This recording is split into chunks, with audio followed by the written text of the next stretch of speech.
The following program is a collection of stooges talking about happenings in the sports world. It is meant to be comedic informative. The opinions expressed on this show do not necessarily reflect the beliefs of their peers, their boss, or ESPN. There may be some cuss words because that's how humans in the real world talk. If you are young, please seek permission before watching any further. Hey. Why? Let's go!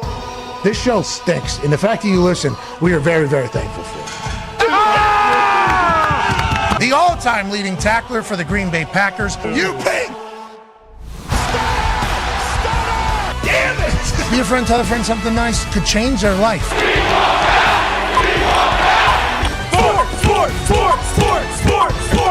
Hello, beautiful people, and welcome to our humble abode, the Thunderdome, on this TST Eve Tuesday, June 4th, 2024. This program starts now. Sports! Oh, wonderful, and we're lucky to talk about them every single day. And yesterday, while talking about sports, I utilized a descriptor that I certainly should not have used. Now, to break down the whole story would take about 15, 20 minutes. Obviously, if you haven't heard, you're not on the internet or I think any of the cable news or morning news situations. After about this particular program, I utilized the words white bitch to describe Caitlin Clark as being the superstar in Indiana. Now, when I was saying it, I legitimately meant it in a complimentary fashion, like this is the one, you know, and as I said it, didn't even think, honestly had no idea what was happening on the internet until 2.5 hours later after the show ended. Then I realized, and I started reading through a lot of comments that were being said, and I felt like actually the worst human on earth for a good portion of my travels yesterday over to Hershey and then into last night, even during Monday Night Raw and flying home and even into this morning from things that people were saying going, damn, those were not my intentions, but that's how you took it. That's on me. I do apologize. To a lot of the people, though, that were calling me racist, I had no idea that was even possible. I guess I am 0.01% Italian. I did take 23andMe, so I guess there is a little bit, maybe, and I had no idea that was good. Or sexist, that was not... The 15 minutes leading up, or disrespectful to Caitlin, the 15 minutes leading up to that, I was literally talking about how I hope that the WNBA and sports media and ex-WNBA players would show a little bit more respect to Caitlin Clark for what she has brought to the WNBA. And in the end, it was a takeaway that I was the most disrespectful person on earth to Caitlin Clark. So obviously, that's a massive fuck up on my end. I apologize for that. I did reach out to Caitlin Clark through the Fever PR, sent an apology, and then got a message back that she said it was all good, no blood, we move forward, and she appreciates us reaching out and apologizing. So that obviously makes me feel a little bit better. But to the people that got pissed off yesterday and offended, I understand. I learned a lot. Okay, I will say I learned a lot because we are a show that anytime we talk about somebody we have massive respect for, we normally call them an absolute dog. That is just standard operating procedure. At the ESPYs, I literally called Patrick Mahomes and Travis Kelce assholes in the front row because they played football so good that somebody put a wolf mask on and decided to go bank rob. So whenever I'm talking, in the way I compliment is obviously not the same as everybody else. I have to keep that in mind whenever I'm talking maybe to a very new crowd about a very new sport that we're diving into. And with that being said, I think the universe has told me, hey, let's stay in your own dumbass lane. But I would like to say I meant it as a compliment. Those are my intentions. A lot of people didn't take it that way. Caitlin Clark did not feel disrespected, but a lot of people said I was disrespecting her. That's complete opposite of what I was trying to do. And we move forward with some sports. Now, everything I said, though, in that game show, true. Yep. Mm-hmm. Matter of fact. So attendance, Caitlin. Ratings, Caitlin. Merch, Caitlin. Business, Caitlin. Right. Popularity, Caitlin. Right. Which is what I said for 50 minutes. So whenever I found out that I was disrespectful to Caitlin, I was massively confused and I dive in. Nonetheless, we learned, I apologize, and I'm also sorry I put the boys through this entire thing. The Toxic Table is here at Boston Connor and at Ty Schmidt. You know, so when we talk women's sports, we just say woman. the entire time. Yep. That's what I learned, okay? This is not being an asshole. This is being very real. We do have to talk a little bit different, I think, for people that don't fully understand us if we're going to dive in there. And that was my big learning lesson, I think, for yesterday. And also, hey, don't be as abrasive sometimes. And a lot of people think you could be an asshole with some of the words that other people go, oh, yeah, all right, yep, standard operating procedure. So it's a wild time, weird time. I feel bad I put you guys through this entire thing. One half of the hammer, not at all. Dahn. Cowboys, Tevin Diggs is here in the all black. Johnny Cash looking great. 9-year NFL vet. Darius J. Butler is here looking incredibly cool. D-Butch, yesterday I put us all in a situation. I apologize. I do. I was reading some of the things that were being said about me, though, and I'm like, oh, they got a point. You know, there was some stuff. I was like, yeah, they got a point. And it did settle in, and it was a nice perspective changer and a realization. But then I had a lot of other people send me messages like, yo, come on, like, you got clipped. Mm-hmm. Exactly. And then out of a 15-minute thing, which journalism, I guess, is, I don't know, if you just, nonetheless, we move on. Let's do the sports. D-Butch, good news for you and your Florida Panthers down there in South Florida. They're obviously in the Stanley Cup Finals yet again. Back-to-back years, they're able to do that. Do you know their GM's been there for about 4 years, named Bill Zito? Great name. Born in Pittsburgh, okay? He's going to be joining us in the next hour to chit-chat about his team. This dude is a beast at piecing together a hockey team. Now, it makes sense because he's from Pittsburgh. Bill Zito has been a finalist for the Jim Gregory General Manager of the Year Award this season, and I believe he's been a finalist 3 out of the 4 years he's been a general manager for the Florida Panthers. Obviously makes the big move to bring in Tkachuk and Star. They go to back-to-back Stanley Cup Finals. What a team. Can't wait to chat with him. And then we'll also have Al Bundy on the show. Wow. Ed O'Neill. What a day for Al Bundy to come up. Hell yeah. You know, I thought about that last night. I was like, no. Nah. You know, that ain't, you know, that's not. He had good jokes. Yeah, well, man, these guys are really been booked. You know, for a while. For a long coincidence. Obviously, he's from Married with Children, Modern Family, has a new series, Clipped, which is out today, based on the hit ESPN 30 for 30 podcast, The Sterling Affairs on Hulu. Now, if you do recall what happened with Donald Sterling, owner of the Clippers, he was recorded, and then obviously massive story because of what he said on there. It turned out nobody really liked him as a human. He sells team to Ballmer. Now we got more toilets than any other arena. Amen. Which is obviously big ups for the Clippers team and the franchise organization as a whole. But I was at the ESPYs after that all happened, and Drake was the host. Oh. Yeah. And he just released a new song. Yeah, he's got a banger. Guandon Delilah. That's AI. No, unfortunately not, brother. Yeah. That is AI. Don't be so Delilah. mean. Why are you so mean? It's sick. Drake's back. Yeah. He's back.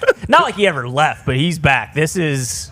Woo-hoo. This one might actually be the dagger. Yeah. I might never listen to another Drake song again. I am so That's not how I took it. incredibly flustered about how that's a real song. Like, there's no way that's got to be it. Anyways, he was the host. Guandon Delilah?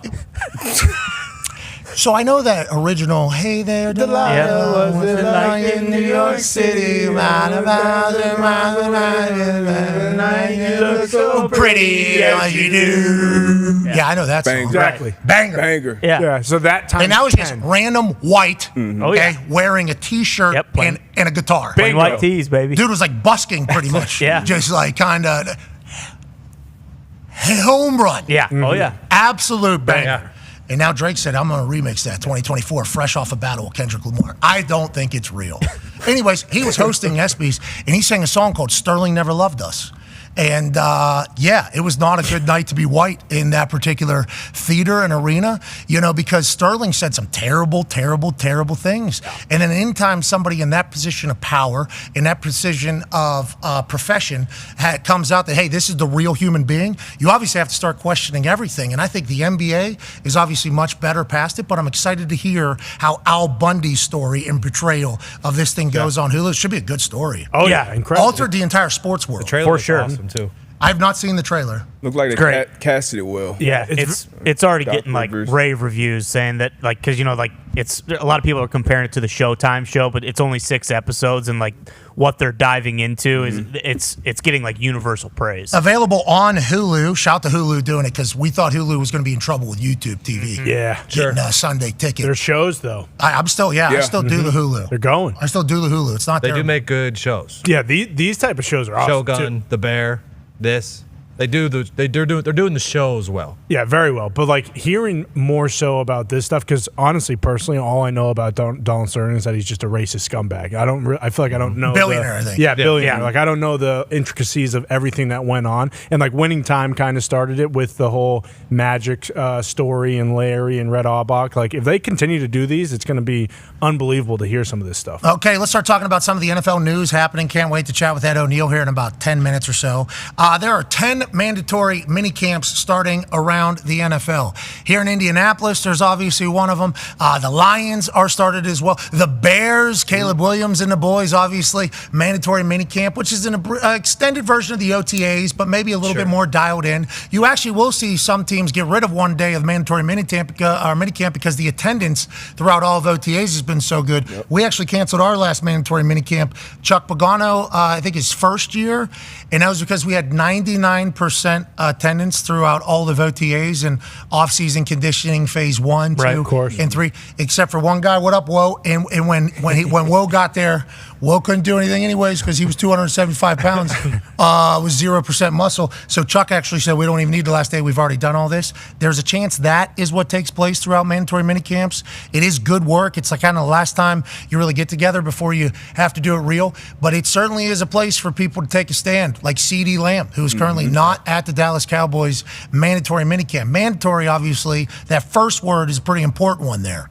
You know, just like the first 15 minutes of a segment. But the first word there, that mandatory thing, is a real one. This is where fines start coming into play. This is where, like, money starts getting deducted out. This is where shit really becomes accurate. So if people are sitting out OTAs, nobody cares.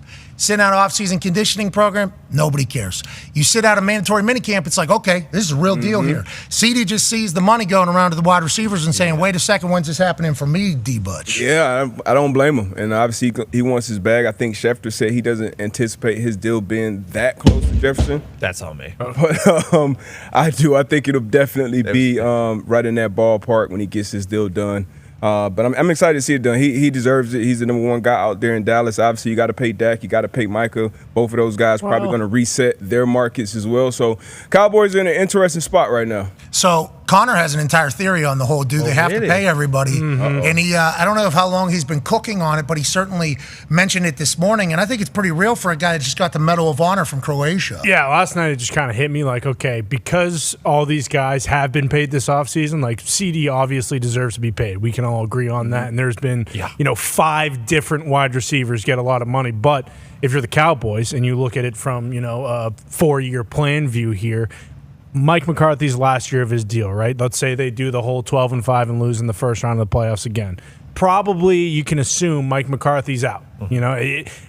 If you don't get better, then you're just getting worse. So especially in Dallas. And people are going to say, Jason Garrett took a long time. Well, he's quarterback there and considered a child of Jerry Jones. Yeah. Bingo. That's literally what he said. He said, I feel like he is one of my kids. Yeah, and like when that whole situation went down, we all thought it was really weird because it was like Jason Garrett got fired, and then there was a 2-week period where it was almost as if he wasn't fired, and then he officially got fired. But again, they wanted him to leave. Yes. Jerry Jones was trying to get Jason Garrett to walk out the door and say, you know what, thank you for the opportunity. Boom. But Jason Garrett had an agent say, no, you don't go anywhere. We're getting paid. Yeah, we are sticking around for sure. But you're right. That's how it ended. And Big Mike, it doesn't feel like is in that situation. Like Big Mike is in his own situation. He needs to win, and nothing has really happened for him. But so if they are gonna go after a different head coach after this season, you can assume it'd be Bill Belichick because Bill Belichick, kind of an elder statesman, you could say. He's done 49 years in the NFL. So if Jerry Jones were to go after him, then Bill Belichick all of a sudden becomes your head coach. Who knows if he's your GM? But just looking at who Bill Belichick is,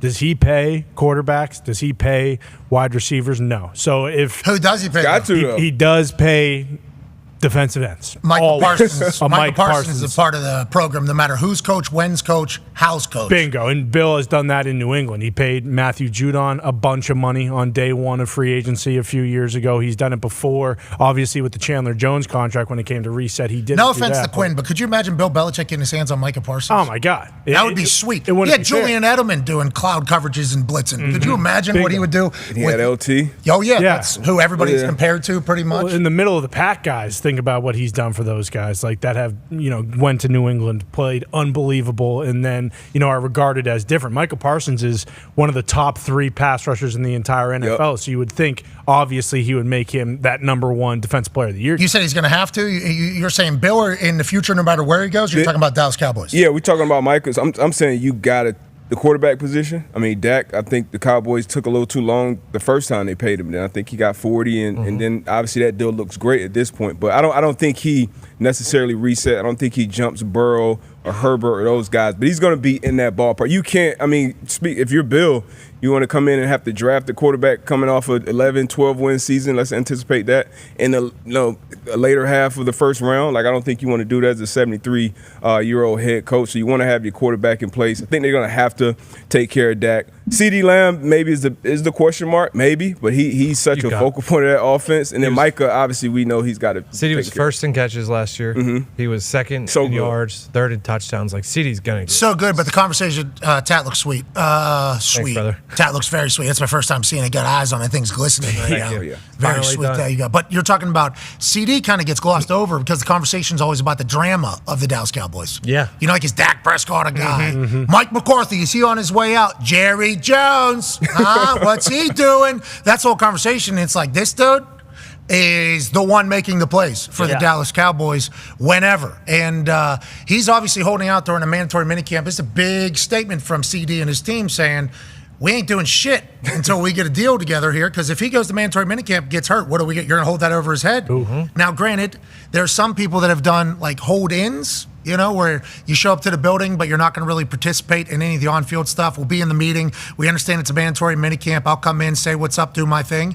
But that is not how CeeDee Lamb is choosing to handle this. Micah Parsons is in the building, and Mike McCarthy said he's engaged. So I don't know what that necessarily means, but CeeDee not being at this, I think, is a big statement from CeeDee. Especially the way the Cowboys offense has evolved like the last 3 years. I mean, when Dak was younger, it was everyone talked about the O-line and how good they were, and it was the two-headed monster with Zeke and Pollard. And then Zeke leaves, and it's Pollard by himself, and he's not really like the bell cow number 1 guy. And now they're throwing it 45, 50 times a game with Dak. So it's like CD knows, like, hey, I'm the vocal point of this offense. It's not, hey, we're going to pound it down your throat anymore, and Dak's going to make the throws when he needs to. It's like I'm relied on to catch at least 10-plus balls every single game. So, yeah, I mean, why wouldn't you? Yeah. The thought of Mike McCarthy's last year with a quarterback that's mad, a wide receiver that's mad, your number 1 guy on defense, not with a deal or happy or whatever. It's like Mike McCarthy's just going to be, I'll read headlines too. Yeah. I see what everybody's saying. Mm-hmm. I'm out of here. We use Super Bowl or I'm gone. I pretty much understand it. And that's how it's been for like the last 3 years for Mike McCarthy. And then you start thinking about, like, Bill Belichick is the head coach for the Dallas Cowboys. That would be bananas. Jerry Jones and Bill Belichick doing their song and dance together. I would be excited to see how that goes. They've been around the NFL together a very long time. Everybody automatically assumes that Jerry and Bill have respect for each other. And that's been said publicly so much that it hasn't been disputed. Nope. So I just assume that is real as well. And could you fathom an organization that is more, and we got a chance to experience a little bit whenever we were down there for WrestleMania, it is a buttoned-up franchise. Mm-hmm. I mean, when you talk about, like, the business, the way it is run now, all the tours through the building and shit, that's going to stop. Interesting. I'll be excited to see how Bill Belichick handles that with Jerry Jones if that was the case. But think about the convo, and I'm assuming we're not the only ones having this. Mike McCarthy is basically sitting there as a lame duck right now. Yeah. Unless he wins the Super Bowl. That is his campaign, to remain the Dallas Cowboys head coach, win the Super Bowl. That's fun, because you know who's in this league right now? Who's that? Kansas City Chiefs. Yeah. Kansas City Chiefs are still playing football right now. And it's like, that is what Mike McCarthy's staring down. I wonder if he's content with it too. already has a championship. Yeah. He's already made a bunch of money. He's been able to reinvent himself pretty much down there in Dallas, has had success in Dallas, had a lot of success in Green Bay. Pittsburgh guy, football guy, has stayed true to himself. I wonder if he's just content with, whatever happens, happens here. I guess that's the only mindset he can have in this particular case. And probably will get another opportunity. I mean, he's not super old. He's not as old as Bill is, and you look at his career record. I mean, they used to always used to always give Mike shit, but then they'd put his wins and losses right up next to Sean Payton, and it's like, oh wow, these are actually pretty much the same guy. They've each won a Super Bowl. That they had Breeze and Rodgers and all that kind of stuff. So even if Mike does get fired and he has to take a year off, he's already done that. He went into his barn and got his good publicity up and was at the top of the Cowboys list of candidates. He probably will get another head coaching job. Well, for sure, absolutely, analytics, absolutely. He swindled Pelissero big time. He swindled Pelissero. He told Jerry. Remember, they should have hung over at that press conference announcing him as the new head coach. He's right there next to Jerry Jones. And the question's asked about how much tape he's watched on Dak, and he said, well, I told Jerry I watch every single play. That's obviously not true. Now that I got the job, I can say that. So I'm going to dive into that whole thing. And he had Tom Pelissero do an entire docu-series on the team meeting room in the head coach's room that he had in his basement because he was still operating every single day as if he was a head coach. He had been so ingrained in his routine that he couldn't help himself but go down in the basement, give a team speech to nobody, sit down in the film room, build up strategy, and then him and the boys would talk about how the game went. And then he'd come back upstairs and say, hey, babe, how we doing? Just another day being a head coach of no team. Tom Pelissero did that. That's a real thing. Oh, yeah. And then as soon as we saw it, we're like, oh, shit, this guy still got his fastball. Yeah. Locked in. Can't lose fastball if you're still throwing the fastball the entire time, even when you don't have a job.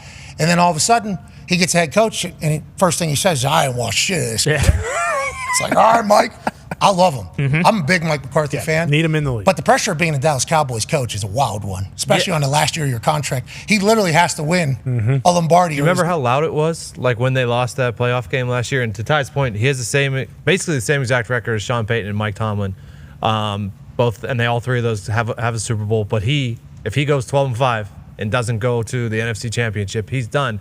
But Dak could play for $10 million a year because Dak said he doesn't care about the money, he doesn't play for the money, so maybe that'll be the thing. He's not doing that. Yeah, there's no chance. He needs to stop saying that publicly. As soon as we heard it, we said that. Yep.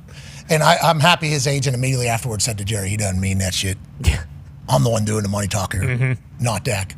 Dak's just doing what he's doing, being the Dallas Cowboys franchise, which is what he has done in a fantastic fashion. He retired Tony Romo's ass to the booth. Yep. And then he kind of took that thing over, has had no, aside from is the injury that was bad, and not being able to win a Super Bowl, I guess, is the whole conversation around him. Yeah. He's done a fantastic job down there with the star on his helmet, which is obviously not easy. Joining us now is a man who's conquered something that's not easy. Obviously a Hall of Famer in whatever Hall of Fame they have in acting, comedy, life, everything. I couldn't even fathom out of Youngstown, Ohio, a man becoming not only a superstar, married with children, with every single blue-collar family on earth watched religiously.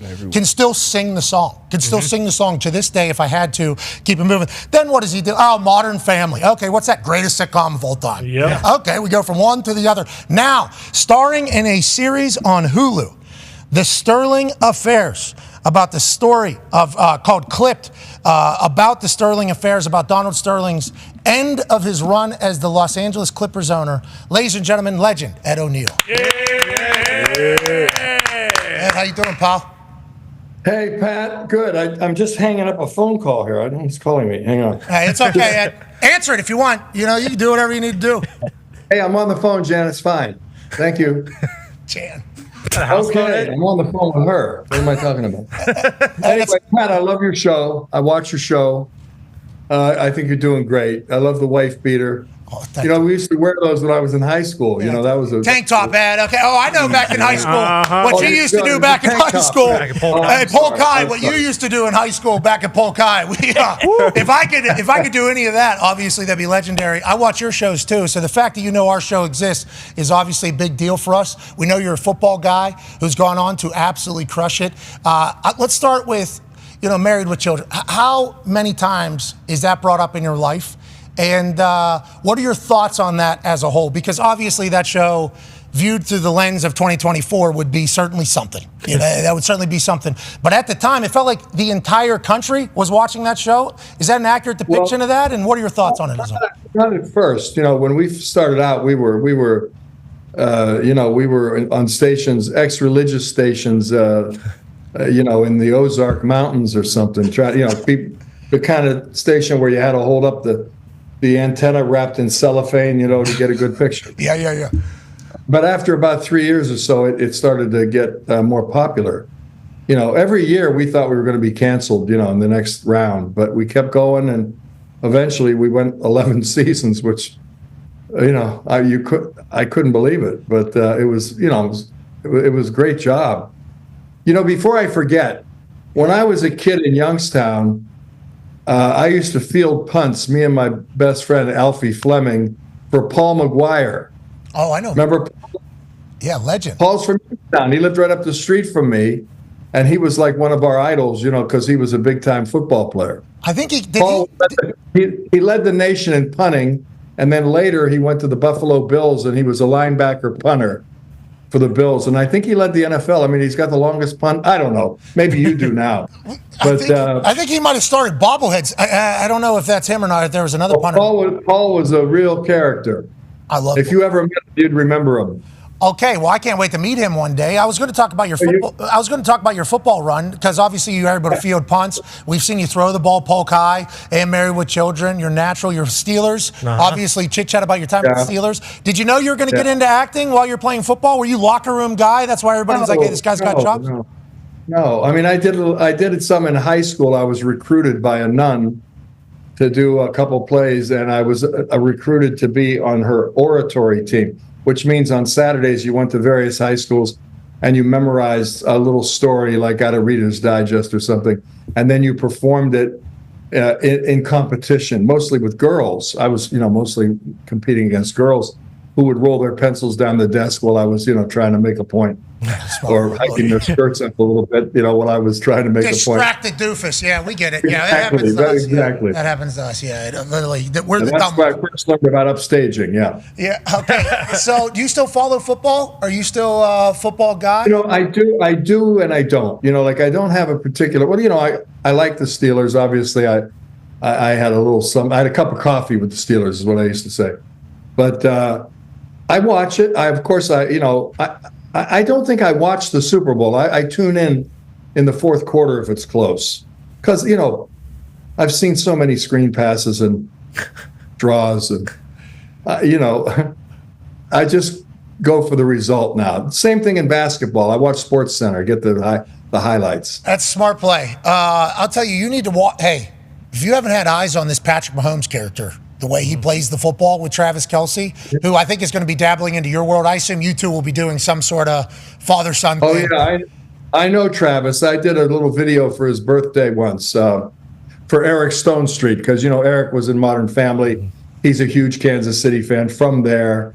And he called me and he wanted me to do a thing when Travis scored the 4 touchdowns in one game. And, of course, I was in a trailer at the time in that T-shirt and boxer shorts waiting to go do a shot, and I did the video like that, congratulating him on beating my record at poke high, but not really happy about it.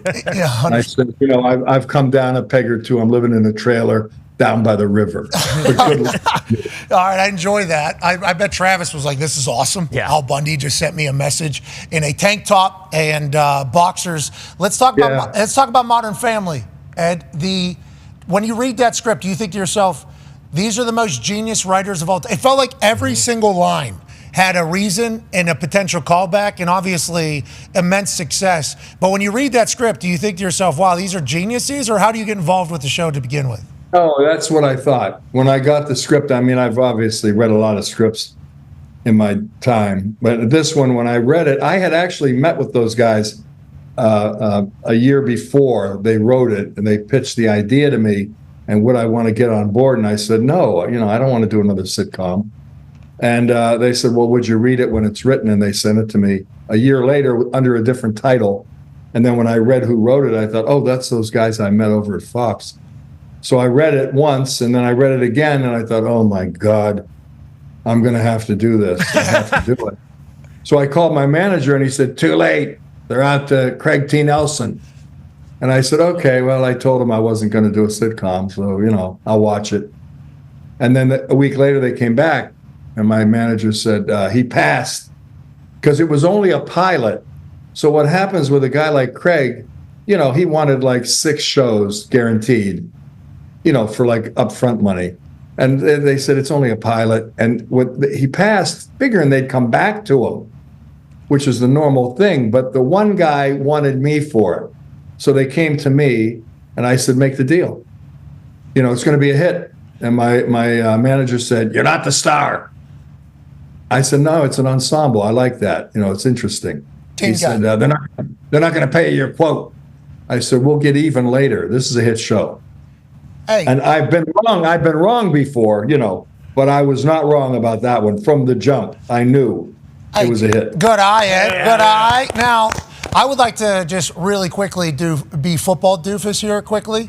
You saying it's an ensemble team, okay? Mm-hmm. You saying I'll prove it, we'll get the next one. That's like professional football. Hey, you're a football guy, Ed. Yeah. And I'm happy to hear that in like the moment of deciding to be on one of the greatest sitcoms of all time. Yes. It was like your Youngstown, Ohio roots came through. Yeah, we'll figure it out later. Everybody's Let me tell you a funny story. It's quick about the Steelers. Okay. When I got cut, every year after that, I would have a recurring dream, at least once or twice a year. And the dream was I'm back in Latrobe, St. Vincent's College, on the sidelines, in uniform, scrimmage going on.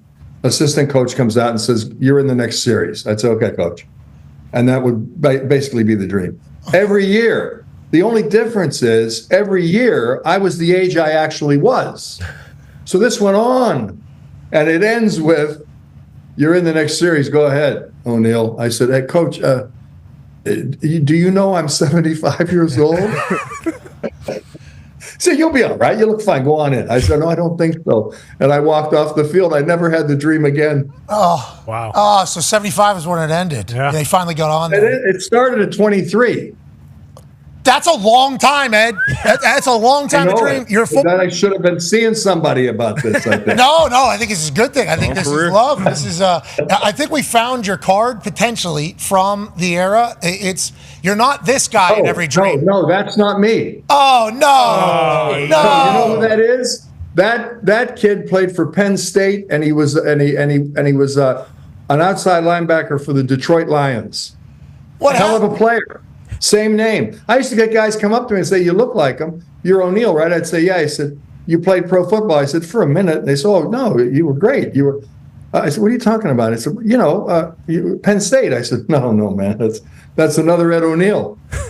Well, hey, what a legendary football name. Yeah, truly. That O'Neill. Hey, these O'Neills, you get out there, they can really throw their heads around. That guy probably got Hey, did you ever, in any of those dreams from 25 to or 23 to 75 or whatever it was, did you ever go to the bathroom in the locker room? That's one thing you can't pull the trigger on in dreams, Ed. We all know that one. Can't go to the bathroom during the sideline. I don't recall. I'm not going to answer that. Okay, smart. That's smart. Let's talk about what you're currently working on right now that is getting rave reviews. Ty has a question for you. Yeah, Ed, what kind of preparation goes into playing a guy like Donald Sterling? Because I assume, not easy to talk to a lot of people kind of around him, about him. Maybe it was, I don't know. Like, did you basically just listen to the podcast, or like what kind of research and preparation goes into a role like this when it seems like everyone kind of only knows one thing about this guy and it's what the series is about? Yeah, I don't do a lot of research. I always figure if it's not in the script, we're not going to film it, so it's a waste of time. But I did listen to the tapes that were released, and I did listen to a couple of his interviews just to get an idea of how he talked. And, he was, I didn't want to imitate him exactly. I just wanted to get he had a kind of pedantic way of speaking. And, with ing endings being fully announced, fully pronounced, which most of us don't do. And so that was basically, everything was in the script. Gina Welsh wrote a great script. And it was all there for me. In my opinion, I thought it was enough. Who knows? I mean, you just dive into this stuff. Hey, is it easy playing somebody that's like so kind of universally hated? Well, I was hesitant about doing the role when I was offered it. I thought I couldn't imagine anybody coming to me for this role. And then I kind of said, I think I'm going to pass. And they told them, and then they called me and said, would you have lunch with Gina? Which I did not want to do because I know what road that goes down. But because she was affiliated with, she had been a protege of David Milch, who I did 2 series for, and I consider the greatest writer in television of all time. So I met with her, a little Italian restaurant, and on my way over, I was already writing my exit speech. Smart. Trying to be very polite because it was I was flattered, honored. Yeah, but I halfway through the lunch, we were talking about other things, and she said, and then she just said, "Well, I really hope that you'll do it." And I said, "Oh, I'm doing it." I thought, what did I just say? I said, "Well, we'll have a good time," and that was it. Way to go! You know Ed. how that happened? Way to go, Ed. Way to go. Wow. Well, you did it, Ed. Just right in the middle of the car. Yeah, all right. I'll commit to something. Have no idea what the time. Yeah, go ahead. No idea what I'm going to do or how I'm going to do it. It's Same was true when I got Modern Family. I got that because right at the last minute. Yep. Because Craig T, passed. They offered it. I took it, and then I went to the table reading, and I thought, and I saw Sofia Vergara, and I thought, oh, this is not going to work. Who's going to believe this? Oh, yeah. You know what I mean? Yes. Who is going to believe this? It's going to be a hard sell. Yeah. But you know what I did, Pat? I said I couldn't figure out how to play it. First of all, it was bothering me, and I thought, well, I don't know what it's like to be my age now, which at that time was what, mid-60s anyway. I don't remember, but I thought I don't know how to be this age. Like I don't know what's appropriate. I knew how to be 30, right, and down. I knew how to be even 40, but at that age, I didn't know how to even what's appropriate. So I thought, well, just play that. Just play that. Play. You don't know what the hell's going on. Nailed it. Method actor. Yes. Yeah. Well. That was my mantra. Like whatever. I don't know. Well, it seemed to work out, Ed. Now we're in a brand new era. Well, the writers, Pat, you said it. The writers were. Chris Lloyd and Steve Levitan created that show. And we used to talk about it like it was so, and it continued almost up through the whole run. These guys were geniuses, and their track record was, Frasier, Golden Girls, Just Shoot Me, So I knew I was in good company with these guys. Swinging a hot bat, for their entire life. But it was literally, you watch an episode of Modern Family, and it's like there's no wasted anything, no wasted words. No, I'm surprised that you got that so well at the top. You did, and that it's rare because I've always said that show is well made. It's just beautifully made, and that was the showrunners. Well, as a man who has so many wasted words, I can't help but respect those that don't. Hey, we're in a new era, though. We're in a new era. Good content will always survive, though. And it sounds like you have a good gut instinct for what is fantastic, but is very new business-wise, I think. D-Butt's got a question for you, Ed. Yeah, for sure, Ed. You've been around the game for a long, long time. Obviously, you spoke about the football career, being rookie teammates with Mean Joe Green, and now obviously been on TV pretty much from then until now. Obviously a completely different era now with the business, obviously going from linear television, cable, a lot of streaming and things now. Obviously your new thing on Hulu. How do you feel about that on the business side of it, and how is it for you going forward with the streaming era? Well, it helps to have like good management. I have a good manager. I've got good agents with Gersh, and they take care of that end of it for the most part. And you just sort of, the whole thing for me is the script good? I don't really think. I mean, I love the money. Don't get me wrong. Money. but primarily it's for me now, because I'm in a position where I don't have to go to autograph signing. It's the script.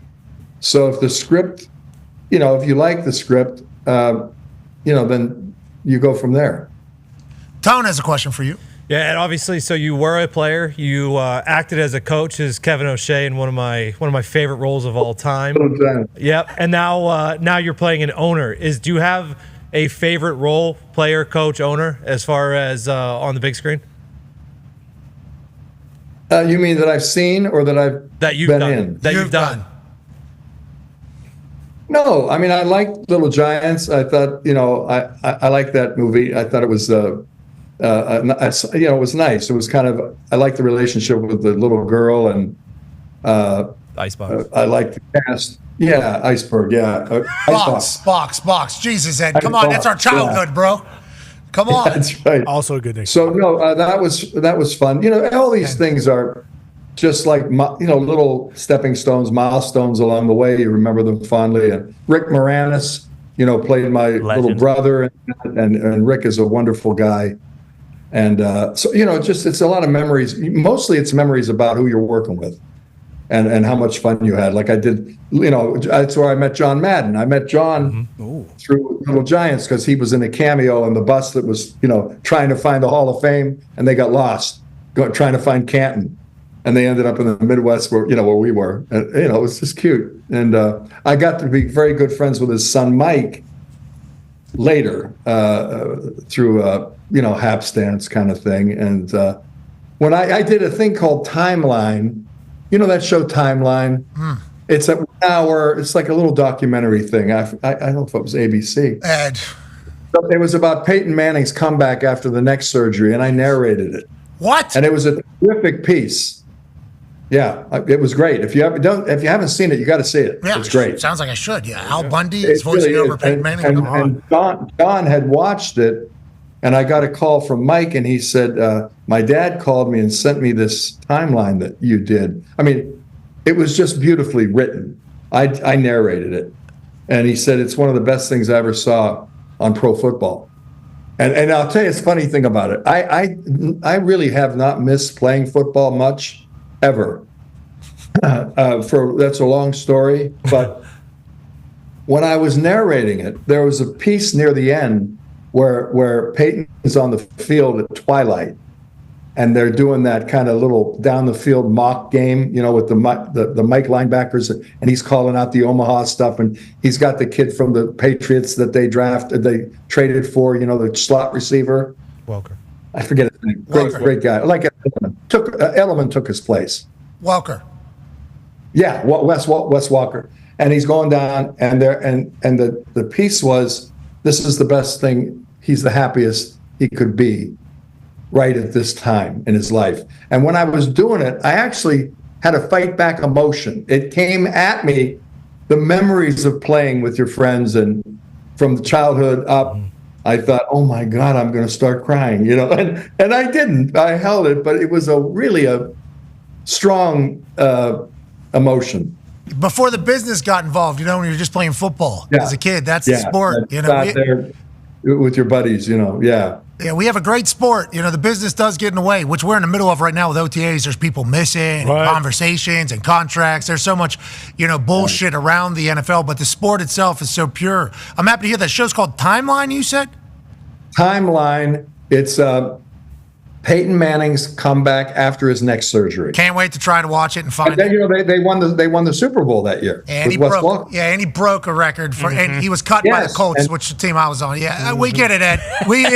Ed, we understand what happened. Yeah, okay, yep. Connor's got the last question for you here, Ed. Yeah, okay. With all these successful shows that you've had, obviously Married with Children and Modern Family have withstood the tale of time, if you will.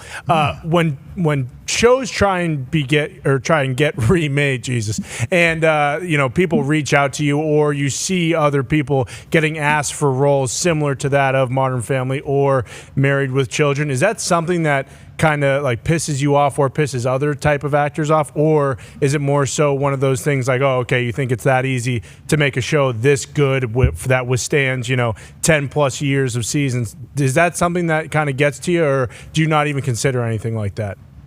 I really don't consider it, but I'm not. I don't think they really work as well as the originals ever, and even like these reboots. I'm not really interested in reboots or because you want to go forward and you want to do something. Once you do a show 11 years, it's pretty much done. You've done it, so move on.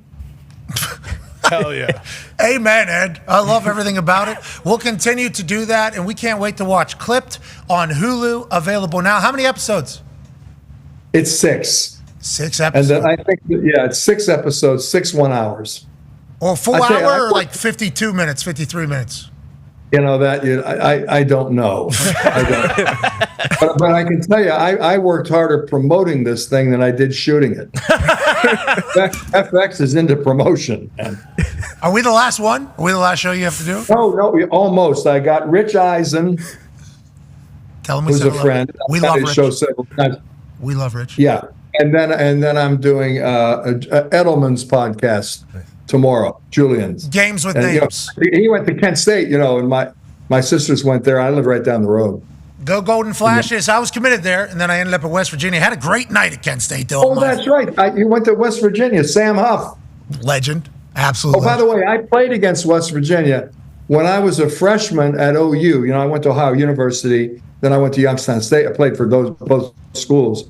And we played West Virginia night game in no, this is funny. Do you got a minute here? Absolutely. All right. Ed, we, as many as you we need. went down there. We took a bus. We took a school bus from Ohio University in Athens, Ohio, down to Parkersburg, West Virginia. So we met halfway. It was freshmen. In those days, you couldn't play varsity if you were a freshman. So it was our freshman team. We went down there, and it was still light when we arrived in Parkersburg in the bus. We're looking to park the bus, and we see these little teenage girls, pretty girls, walking down the street in cheerleader uniforms, with the pom-poms. And we're all looking out the window, yelling at them and that bullshit like that. And they had O's, big O's, that they sewed on their blouses because they were our cheerleaders that they gave us for the game because they were See that? Look at that. West Virginia hospitality there. Want people on your side. During the game, they were on the sidelines and they do the cheers. Go Ohio, you. Go Ohio. And then if West Virginia made a first down, it was yes. They had to hold it back. Did you guys lose? Did you guys lose or win? We lost. Yeah, it was a close game, but they had a great running back, Garrett something. Can't remember. I think he played a bit in the NFL.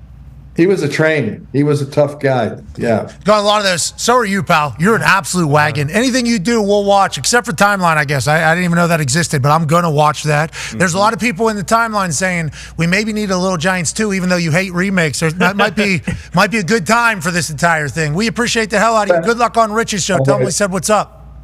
Thanks, Pat. Nice to meet you. Hey, you too, man. Thanks for everything throughout my life. A lot of entertainment coming through that mouth of yours, pal. My pleasure. Love Ed O'Neill, ladies and gentlemen. How about it? Legend. Seriously, though, going from Married with Children to Little Giants to Modern Family, he's been with us the whole time. Yep. Just rewatched Modern Family, Me too. 6 months ago. Yeah. So smart. Yes. Just literally genius whenever you talk. All those ones that go, there is a definite difference. And it is the writing. Wait till you rewatch Married with Children, my friend. Boy. There's people doing that. I don't know how that's going to... I don't know if our show necessarily needs to just run episodes of Married with Children right now. Thanks to Ed O'Neill coming on. Yep. I don't love what he did to Iceberg, but... Yeah, well, you say, all these things are just kind of on your path to where it is. I don't remember everything about Little Giants. Okay? Yeah. Iceberg was close enough. He said I have 11 seasons of Married with Children, okay? And Modern Family, I don't know how many that is. Who knows? He did 280 episodes. He's going to be so rich. Oh, yeah. And he's going to make money off Modern Family until he dies. That Seinfeld money. Yeah. Now they're rolling with it. Yeah, in syndication. It's on 4 different networks. Well, and then it's going to get 4 different bundle packages as well. Yeah. Whatever. I rewatched it on Peacock. So are we watching Clipped on Hulu? What are we doing? For sure. And we're watching it? I'm excited for that. I am. 6 episodes, too. Nice, short and sweet. And then there's no, season 2 or anything like that. So Two episodes out today, I guess, of the 6, which is smart. Yeah. We've been calling for this for years. Put at least 2 out. Agreed. Can't just give me one. Can't just give me one. We're in the binging, streaming era, and then they're all like, okay, so we're only getting real hype from one weekend. Tiger King got 3 days, okay? Then that ran for another 3-4 months of popularity, and then it kind of says, what if we would have only put that out one episode a week, and then all these streaming companies forgot what the main thing was. We're binging these. Yeah. That is literally what it is. So we had been calling for like, hey, we need at least 2. You need at least 2, maybe 3 per time. If you're trying to spread out the pop, completely understand that. And now it feels like everybody's kind of doing that. Have you seen this Outer Range show? Oh, yeah. No. Buddy. Yeah. This is a good Outer one. Range. What's it on? Amazon, I think. I have seen a trailer for it. Have not watched it. But it's 2 seasons. There's 2 seasons out right now, so you can kind of roll right through. It is good. This is not classic me type show that I would I was watch. gonna Josh say, Brolin? It's almost like a sci-fi western. Yes. I love Brolin. It's awesome. Is that the old guy that is in it, the main star? Yeah. Yeah, that's the main one. Yeah, he's Jock too. The guy top left. Yeah. Yeah, he's Jock too. You see him shirtless a couple different times. He's a dog. He's jocked lad out there on the ranch. Current times, future. So I don't know. It's definitely time. Multiple timeline. There's multiple timelines. I don't know when it's supposed to be though, because nobody's on their phone. What do the guns look like? So I try to. What's that? Guns are always a good tell as far as what timeline it's in, just because obviously the future. It's all Cowboys, so a lot of pistol stuff. Yeah. a lot of pistol stuff. But like, it's good. Yeah. It is a very good story. Did you watch the TikTok thing on Netflix? That lady from the cult? Yeah. No, I saw the thing. I didn't Watched dive the first 2 minutes, couldn't do it. in. Okay. Why is that? I Uncomfortable? think it is pretty dark, if we're being honest here on what it's about. I think Zito watched it. Yeah, random fact: Austin Eckler's wife Is the what? sister of the one that got kidnapped. Okay. Or not So kidnapped, sorry, allegedly. Yeah, see, this is what I'm saying. Oh, okay. This is exactly what I'm talking about. That's why I stopped after 2 minutes. Heavy allegedly. yeah, absolutely. For this particular program on this particular day. Yeah. Yep. Outer Range is 1886 to 1968. Boom.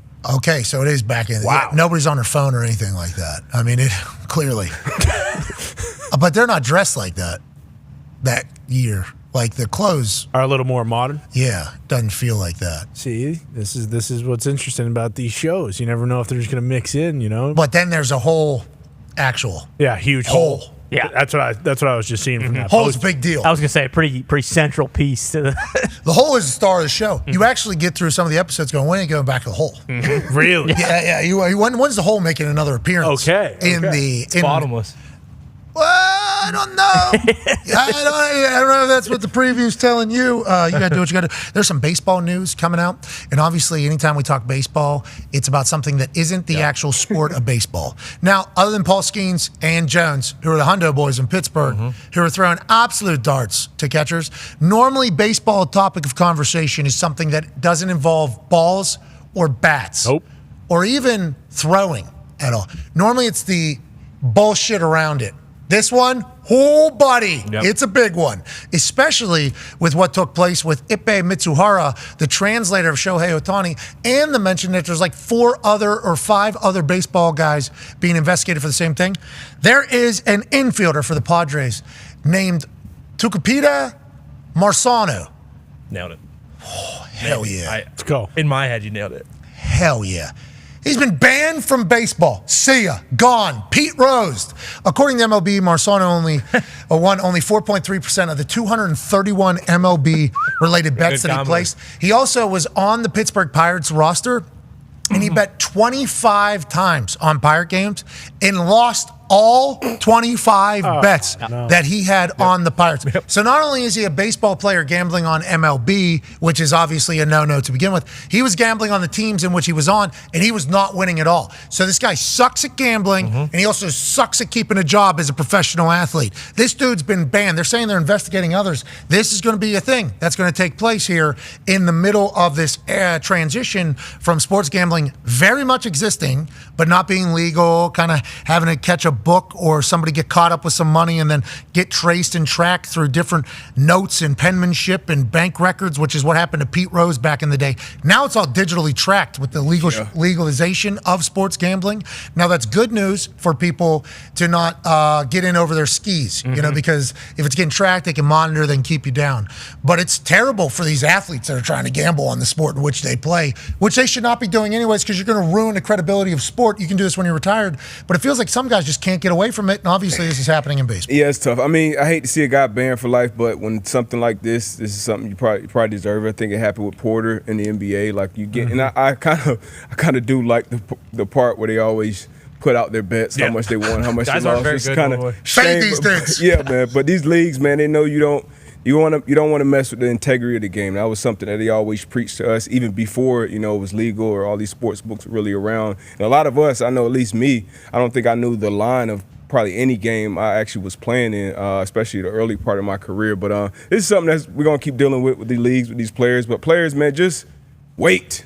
I mean, just wait. You make your money, you're living your dream. Like, just wait, man, and guess what? It'll be there. I promise you. Yeah, it'll be there. It'll be better, and you'll be the best ever. Yep. Yeah, you'll know what you're doing. Whenever you retire, you'll know exactly what you're doing in sports gambling. Just put it off until then, because to your point about the integrity of the game, obviously that is everything. Everything disappears if there's no integrity of the game.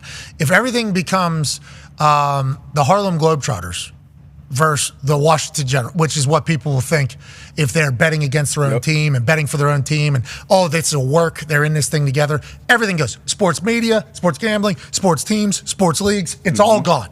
And this is a fear that a lot of people are talking about whenever sports gambling was becoming so prominent. They're like, hey, listen, you're going to lose everything if this becomes a real thing. It's taking place in the Black Sox back in Chicago. There was a Boston team, I think, in basketball that was doing so. There's been different stories that Tim Donaghy of the NBA that have almost taken down all these leagues. But now with sports gambling becoming as big as it is, it's like there's a real fear that could take place. And the people that are involved in the arena are the ones that can stop it, and they need to. There's no reason. The NFL has had their situation. The NBA's had their situation. The MLB is having their situation currently happen right now. And they're going to have to punish very swiftly, quickly, and heavily so that this does not become a trend, because none of us can fucking have it. Now, the bets that this guy made. Front Office Sports just put up, we were looking at that tweet. Total amount bet on baseball, $150,000. Is it worth it? Tucapita, $150,000? Was it worth? I bet you win $100 million. You know, total amount bet on MLB, $87,000. Average amount per bet, $378. Numbers of MLB bets, 231. Bets on Pirates games, 25. That was when he was on team. MLB bets won 4.3%. And if that doesn't tell sports gamblers like what the likelihood of you being a successful sports gambler is, like, I don't know what else to say. Yeah. This dude's on the team, professional baseball player, has only won 4.3% of his bets. And that has been documented. He's been banned. They saw this shit. This is what he did. So anybody that's expecting to be a sharp or figure out sports gambling, you got little or no shot. Okay, that's just kind of how it goes. You need to know that going in. But this is a real problem. And if they're investigating 4 others, is what they said? 4 other guys got popped already, and I think a couple of them, I don't know what the transgressions were, but a couple guys have already been suspended for at least a year. But the MLB is, they're thanking the stars that this happened with all the Shohei stuff. It's like, all right, perfect. We'll take some guy that no one's heard of. We'll ban him for life. Who gives a shit? This will be a good reminder to all these guys. But I think it also underscores, like, with guys like Shohei, these guys who are making $40 to $50 million a year, I don't know this for a fact. Like, yeah, you might still gamble, but like, if those guys have gambling problems, it's in like casinos, it's stuff like that. It's like this guy, 217 career batting average, didn't play, like, was never going to be a star, was never going to make a bunch of money. So like maybe this is his way of getting over. But again, Shohei wasn't like, this guy's making $70 million a year. He's not getting popped over $375, a baseball game. Like, it's and the Shohei thing's so sad because there's going to be people that didn't catch any of the follow-up and any of the investigation, and Ipe being like, this is, and then being like, we have records of it all, and all kinds of things. There's still people that think Shohei was for sure. Oh yeah, sure. We'll always think that. Yeah, well, then it's like, well, I don't. Is Shohei Ohtani, this guy who we've been told is obsessed with baseball, loves baseball, wants to become the greatest baseball player of all time? Is he going to fuck it up to gamble on? Does he? No. I would say no, but everybody is hard not to think. And more of these stories come out, they're like, yeah, of course. Everybody's doing it. Everybody's doing it. There's going to be people that believe that no matter what. And then Shohei, I mean, the thing with Shohei is him yucking it up with people in English after the fact, I think, is what people have continued to carry on. Like, how'd you get taken advantage of if you do the language? Yeah, how come you're making Cameron Brink laugh when they said that Ipe was acting like he was Shohei to people. Yeah. Yes, I'm Shohei. Here's my social security number. Here's this. Here's this. And that's those are the follow-ups that those people will never hear. Yep. Ever. Never. Hour 2 on the other side. Can't wait to chat with AJ Hawk, Bill Zito, Florida Panthers GM, and maybe Jet Passan. Well, be a friend, tell a friend something nice that might change their life. Joining us is a demon. Ladies and gentlemen, O's the Mentalist will be joining us. All right, O's. Let's go. What's the pick? I'm not giving away for free. Bill, what time is it right now? 7:57. Write it as big as you can. Wow. Okay. It's about to get weird. From this point on, I never touch this bad boy. We're going to revisit later in the draft. All right, O's, get in here, you sick son of a weird. bitch. Almost 2 hours. Hold it. Oh, don't drop it. Oh, no, I dropped it. Okay, AJ, take the cards, look through them, and here's the thing. I want this to be random. Yeah, you can. Okay, yeah, what's up? My hands are a bit frozen, but yeah. I want you to take, but hold on. I don't want you to look for your favorite. Bill's booking Sean Payton right now. So There we go, head boy Bill. AJ, slow. Lift. No. What one of your guys? Take off a piece. Oh, it could you be a fucked lot my or a little. shirt. Oh, right here. And don't look at it. Lift it up. I'm not. Put it against your body. That feel right? Yeah, feels AJ, great. if you don't feel like this was the right moment for you and you want to change, put it back. All right, I'm putting it back. It's up to you. All right, lift off wherever you want, We're back. more or less. A piece, No, that's not, okay. Now I'm you good. want. Is that times. good? Okay. This is a good one. Are you sure? Yeah, of course. Stay right there, locked and loaded.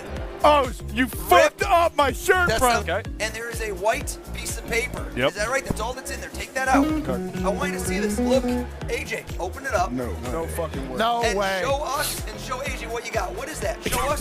9 turn around and show us where you're at. You ready? Yep, turn it around. No way. Shut up! This guy! 7:57. That's important.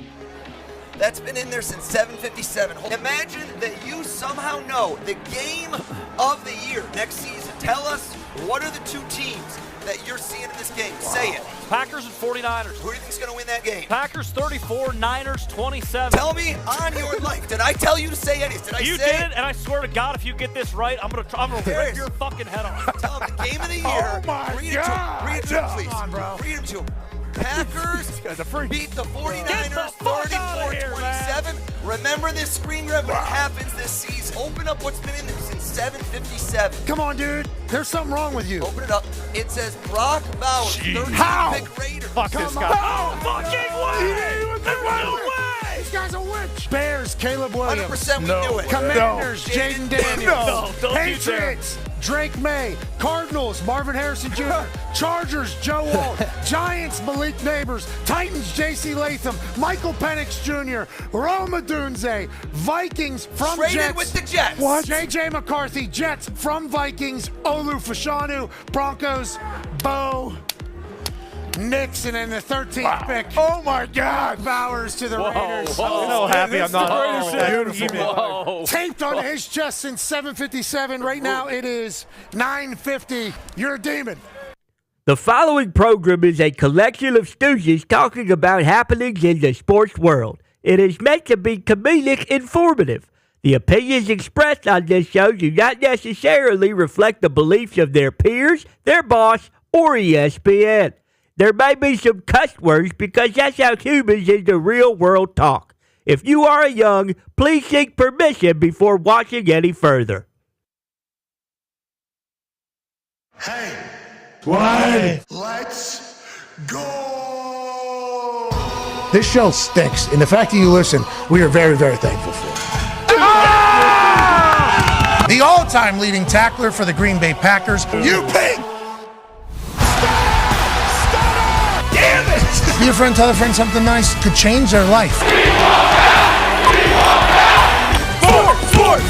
Sport! Hello, beautiful people, and welcome back to our humble abode, the Thunderdome, on this TST Eve Tuesday, June 4th, 2024. Hour 2 of the program starts now. Sports! Well, the greatest thing on earth. We get a chance to talk about them every single day. The Talks the Table is here at Boston Connor and at Ty Schmidt. Con Man, a lot of people saying, since your question to Bob Parsons at Radio Row 2 Super Bowls ago, where you asked him if it was his course hosting the Waste Management Tournament, which it clearly wasn't, they're saying your question to Ed O'Neill last segment was the best you've ever had. Yeah, that one's up there. I'm going to put that in my Hall of Fame, at least. I'll never forget that question till the day I die. Honestly, what bums me out is that I asked it. I wish halfway through I said, you know what? White foul. I'm done with this. I'm just going to throw the ball right back to you. Yeah, and hey, listen, That's going to happen whenever you're having a live conversation with a man who's made hundreds of millions of dollars in sitcoms. Yeah. A man that we've seen literally throughout our entire life. Ed O'Neill stopped by the program. It was a great conversation. He is starring in Clipped, a new series documenting the Donald Sterling ending as an owner of the Los Angeles Clippers. 2 of the episodes available now on Hulu. One half of the Hammer. Cowboys town. Diggs here with a fresh new set of tattoos. What all do we get done there? Because that thing is glistening in the lights. Yeah, I got it finished on Sunday. Got the Greek goddess of family, and then a note from my wife. Who's the Greek goddess? That's that lady. That's right Hestia, and those are the birth flowers of my daughter and wife. So that's cool. That's neat. This was a mission that started. What year was that? 2016 World Cup. Maybe. Yeah. 2017 World Cup. Go to sleep like AR? No. Mission complete, my friend. It looks great. Did you finish it all the way up? Yeah. Way to go. All the way done. Proud of you. Let's go, Tony. Wanted to be a soccer player. Just in time for the Euros this summer. Pumped about it. The Europes are a big one. And TST. Oh, TST starts tomorrow down there in Cary, North Carolina. What's this guy's name? Bratz, Scott's, Kratz, Scoot Traps? Magoot? What's this guy's name? Do we remember? I Googled him. Down there at Cary. He's been a real help. David Krotz. Dave Krotz. Dave Krotz. Been a real help. We appreciate you, Dave. Can't wait to get down there. We were told something different than to get heard the complete opposite day of. Shout out to Dave. We appreciate you, Dave Krotz. Thanks, baby Dave. Dave Krotz looking out for Cary, North Carolina, more so than any human in the history. We appreciate you, Dave. Is he the mayor? No, I don't think so. Might as well be. Yeah, he's on his way. He's on a fast track, it sounds like. Maybe governor. This son of a bitch might be president. Yeah, okay. Dave Krotz. I think he's in the Ron Swanson role. I think he's got a heavy sword. Oh, yeah. He's got a heavy crown. Swings it with impunity. Oh, yeah. Shout out to Dave Krotz. We appreciate you, Dave. Can't wait to get to your town, Dave. All right, Dave. Thanks for making it so easy to get to Cary, North Carolina. It's going to be awesome. Can't wait to do the show live from Cary, North Carolina tomorrow. It's going to be an honor. I think J.J. Watt's going to be stopping by. He's already checked into the TST. Ooh. He did the entire media day today, and they had him run on the field and kicking balls, stopping balls, doing headers, full press conference, photo shoot. Yeah, he's doing a lot. Okay. I mean, One through his legs? Was that Yeah, stopping how many balls? He was just getting warmed up. Sure. He was just getting warmed up. They posted this, and obviously JJ doesn't want the world to see this, but he's trying to find a spot on the field. Where am I going to be? Not between the pipes. Yeah. You can't be there. Yeah, I mean, he's big. His head is above the crossbar, which is certainly a little bit alarming with the size of the net we were training on. Yeah. Knew the goals were going to be small. I didn't. That's like a Fisher Price size. That is a small goal. Yeah, going to have to be a real sniper to find the back of the net there. I don't think they're going to have JJ in that end. But not after that. No way. Well, JJ, did make a big stop on his wife Kay on his Instagram. He did. Feels like a tic-tac-toe soccer situation. Yeah, here's him making a big-time save because I think as we've gotten closer to this particular soccer tournament, JJ has had to figure out, okay, actually, what position am I going to play? Mm-hmm. And goalie might be it. And look at that big-time save. Now, his wife was incredibly surprised that he was able to stop it, and she didn't put her best stuff forward there. She thought she was going to get by the big, dumb football guy, no problem. But I assume the next one, she smoked right by his ear, and he said, oh, wait a second. But it should be fun to get to Krotz's town, Cary, North Carolina, tomorrow, and enjoy the hell out of this TST, which could be 3 days, could be 10 days, could be 2 months. Who knows? Down there in Cary, North Carolina. It's going to be a blast. The Concave SC boys are buzzing. Oh, yeah. Had a meeting last night. They got a session today. They got a little... Ooh. We got a team. Okay. Here we go. We got a team. This guy right here is going to go bananas. He's got a left-footed shot that is beautiful. After seeing how big that goal is next to J.J. Watt and watching his highlights from last year, old Breck Shea here, he's got a red dot somehow with that left foot. Let's go. Can't wait to see that. Jeff Cameron on the other side, 2% body fat. Absolute stallion. And then Mike Foss right here, the logistical genius. Yep. Dude, made it to the MLS. Yeah. Has been downplaying that this entire time. He played soccer his whole life, makes it to the MLS, doesn't have as long of a career as everybody else, so he's like, I stink. This guy's the one getting the laundry together, setting up the hotels, setting up the travel, setting up the training kit. This guy, weapon. He stirs the drink. And he's also the guy who's got 3 pairs of shin guards on, for what happened yesterday. I bet. Senior Vice President ESPN, Mike Foss. We appreciate the hell out of this. Think about Way that. to go. This thing need to be platinum or titanium down there. I couldn't even fathom. No. Can't wait to meet all the Concave SC boys. Did I see the Reggae Rovers were talking trash to you and JJ? A lot of junk. The Rovers were? I've never felt more. I mean, I hate to say this. I've been talking a lot of shit, I know. I've never felt more confident going into this tournament than I do right now. That's Coach Gumpy. He's got his kid on, obviously. You look great in the jersey, Gumps. Yeah, we're ready to go. Absolutely. Why are you so confident? What's the deal? Our team has got guys. Yeah, we're stacked. We're loaded. We got a full bench. We're ready to go. Genuinely think our team is good. But Mike Foss and the boys who've been down there, a lot of media day stuff happening today, so a lot of people on field. J.J. Watt went through a full soccer practice today. Let me tell you somewhere you're never going to find me for the rest of my life. A full soccer practice. He's got to be exhausted after what they had him doing today. Now, let alone playing goalie, that's, I think, with his, I think that's that. Yep, he's celebrating his whole thing. We're getting low. We're digging him out. Kicked in the head there. That's a big-time header right there. I like that. He also put some home in his training. They had him in the middle of passing circuit where he was the middle guy running check. That's fun. Check. And it's like, bud, that's a lot of cardio. Sounds like they're messing with the owner a bit. And what's that? Sounds like they're messing with the boss a little bit. Let company go. Why you has Burnley piece of got shit. Visit Detroit on the front of their tarps? Well, we got dude wipes on the front of ours, so I think probably similar reasons. But shout out to Detroit marketing a little bit. I love everything about that. Come see our logo. Come see our sign, our Hollywood sign on your way in. I don't even know how that happens. 9-year NFL vet, South Florida man, Florida Panthers fan. Darius J. Butler is here. D-Butch, in a matter of moments, we're about to talk to a general manager who's brought a lot of happiness to your area. Can't wait. I can't wait either. I'm excited to hear what the mindset is behind building a team that goes to back-to-back Stanley Cups. He's only been there for 4 years, been up for the award for best fucking guy in the league 3 times. Dog. What a weapon. What a dog from Pittsburgh. Joining us now from Manatee, Ohio, ladies and gentlemen, A.J. Hawes. AJ, I already told the Concave SC boys, hey, before that game tomorrow morning at 8:30 a.m. We like it. We like that. Yes, we do. Yes, we do. I've been telling myself that since seeing that it is at 8:30 a.m. We do like that. We can't wait. We wish it was earlier. Nice and cool. Yeah, I was going to say, better than playing at 1 p.m. See, I'm okay with 1 p.m. I'm all right with that. This is a 6 a.m. wake up tomorrow morning for this thing into. You want to play the Reggae Rovers early.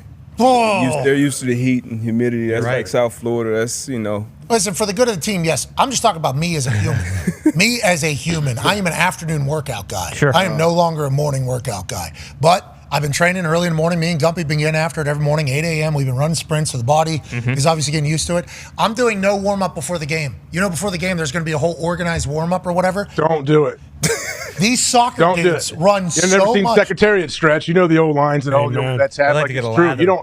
You can go straight from your truck, scoring a goal within 20 seconds. So, amen. And then maybe pulling a hamstring too. But I'm trying to do the whole.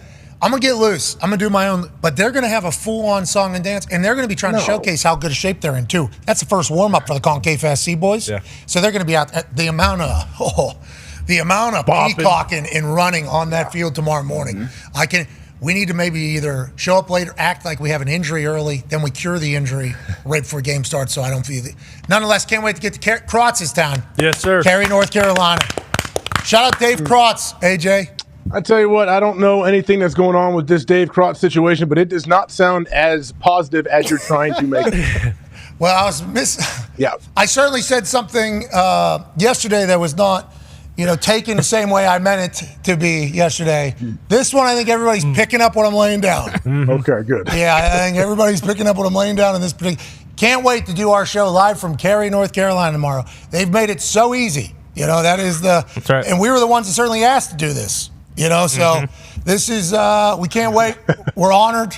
And it's going to be. I can't wait to see what happens. Old Krotz is out there showing up. Sounds like he's he's the sheriff in town, and you got to ask permission. Huh? Bingo! That is exactly all right. Yeah, this has been in conversation for months now. Yeah, the whole. Yep. This just got across Krotz's desk. Say, whoa! Who approved this? We appreciate you, Krotz. He'll get it figured out. If we know Krotz football, Krotz will get it figured out. Yeah. Now, I don't know if they make cables long enough to potentially get from where Krotz's idea of where our truck should be versus where the stage is. Sure. Just in universe. I don't know if they create that, but if somebody has a couple 1,000-foot cables that we could use, that would be just before tomorrow. If you could get them down to Cary, North Carolina, easy place to get in and out. Oh, yeah. Just thought it was going to be maybe 70 feet. That's why we were kind of initially months in the conversation. Somebody has a 2,000-foot cable. We need 10 of them by tomorrow. Quarter mile or so. Yeah, and maybe Krotz will be able to get his hands on one of those. Perhaps. Should be great. Should be absolutely great. Yeah. Tomorrow, though, could be a Tone Diggs show here live on ESPN from noon to 2 with Tone here in the Thunderdome, just doing an episode of Hammer Dahn by himself with Mitt McMahon for 2 hours. I'm watching. That's going to be a no. Joining us now, ladies and gentlemen, is an absolute legend. And he just had to listen to us bury Krotz, seemingly, for the last few minutes because I apologize that we're taking up any time of this man's life. His team now, back-to-back Stanley Cup finals. Last year, obviously not able to get the job done. This year, odds-on favorite to get it done against the Edmonton Oilers. Ladies and gentlemen, a man who's been a general manager for the Panthers for 4 years. 3 of the times, he's been up for general manager of the goddamn year. Wow. Bill Zito. Yeah, Bill! How are you, Thanks Bill? for having me, guys. Hey, Glad to be here. Bill, sorry you had to hear our banter there about our show tomorrow in Cary, North Carolina. We're in a bad spot. No, that's wonderful. Yeah, well, Bill, we're in a bad spot, Bill. We'll figure it out, though. Taking it on the road? Yeah, we're going to take it on the road. We need a couple 1,000-foot cables. If you can find them down there in Florida, get it to Cary, that would be... If I get them down here, we'll have you guys come down here. Oh, whoa, Bill. The elbow room's already been calling. Okay, so, I mean, it has been a loud call. Bill, let's talk about you. Obviously, you're a Pittsburgh guy, so we knew that you would be a hockey guy. Did you know that as soon as you get to the Florida Panthers, though, in just a matter of a few short years, you would have that entire town being a hockey town and in back-to-back Stanley Cup finals? When you take that job, are there realistic goals, and what are your thoughts on how success has come so quickly down there into your tenure? Yeah, first thing, actually, I was born in Pittsburgh, but grew up in Milwaukee. Well, so I have to say that. Yeah, you were born in Pittsburgh. My buddies will give me. Yeah, we heard it. They'll give me the grief, but lots of roots there still. My dad went to Pitt. Lots of Pittsburgh roots. When I came on board, people forget we had some pretty good players. Barkov was here. Ekblad was here. Bobrovsky was here. So the makings of a pretty good team and a pretty successful team were in place. And then we were really fortunate when we started to add. The first guy was Patrick Hornquist, and he's a culture changer himself. I don't know if you guys ever spent any time with him, but he's the energy and the enthusiasm most important to compete. Like the very first practice ended, the guys, they did a little shooting and skills, and then they got off. And he chased everyone down and got them back out there to work on the power. It was impressive, and it was sincere. So whenever you have that type of culture being built that quickly, is there a style of team that you want to have? Like, obviously, when we're talking about a team from South Florida, it's wild to say this, but like you guys are more physical than everybody that is seemingly on the ice. You guys, your stars aren't scared to fight. Then you talk about the skill. Sam Benton did no-look passes and what Kachuk's able to do. Like, how do you piece a team together? What are the core whenever you're looking for a player if he would fit in the Florida Panthers uniform? Is it just physical, tough? Like, what is it that you're looking for, and how'd you get this roster to where it is? So it's that combination, right? So you've got the guys. It's combination of the skill and the physicality to compete, and that's really what we were looking for when we were going to get players.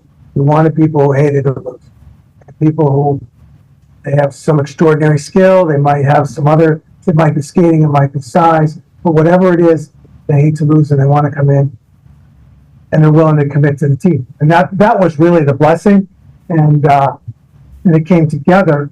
Because we got enough of those guys that they would pull it out of the other guys. Go ahead, AJ.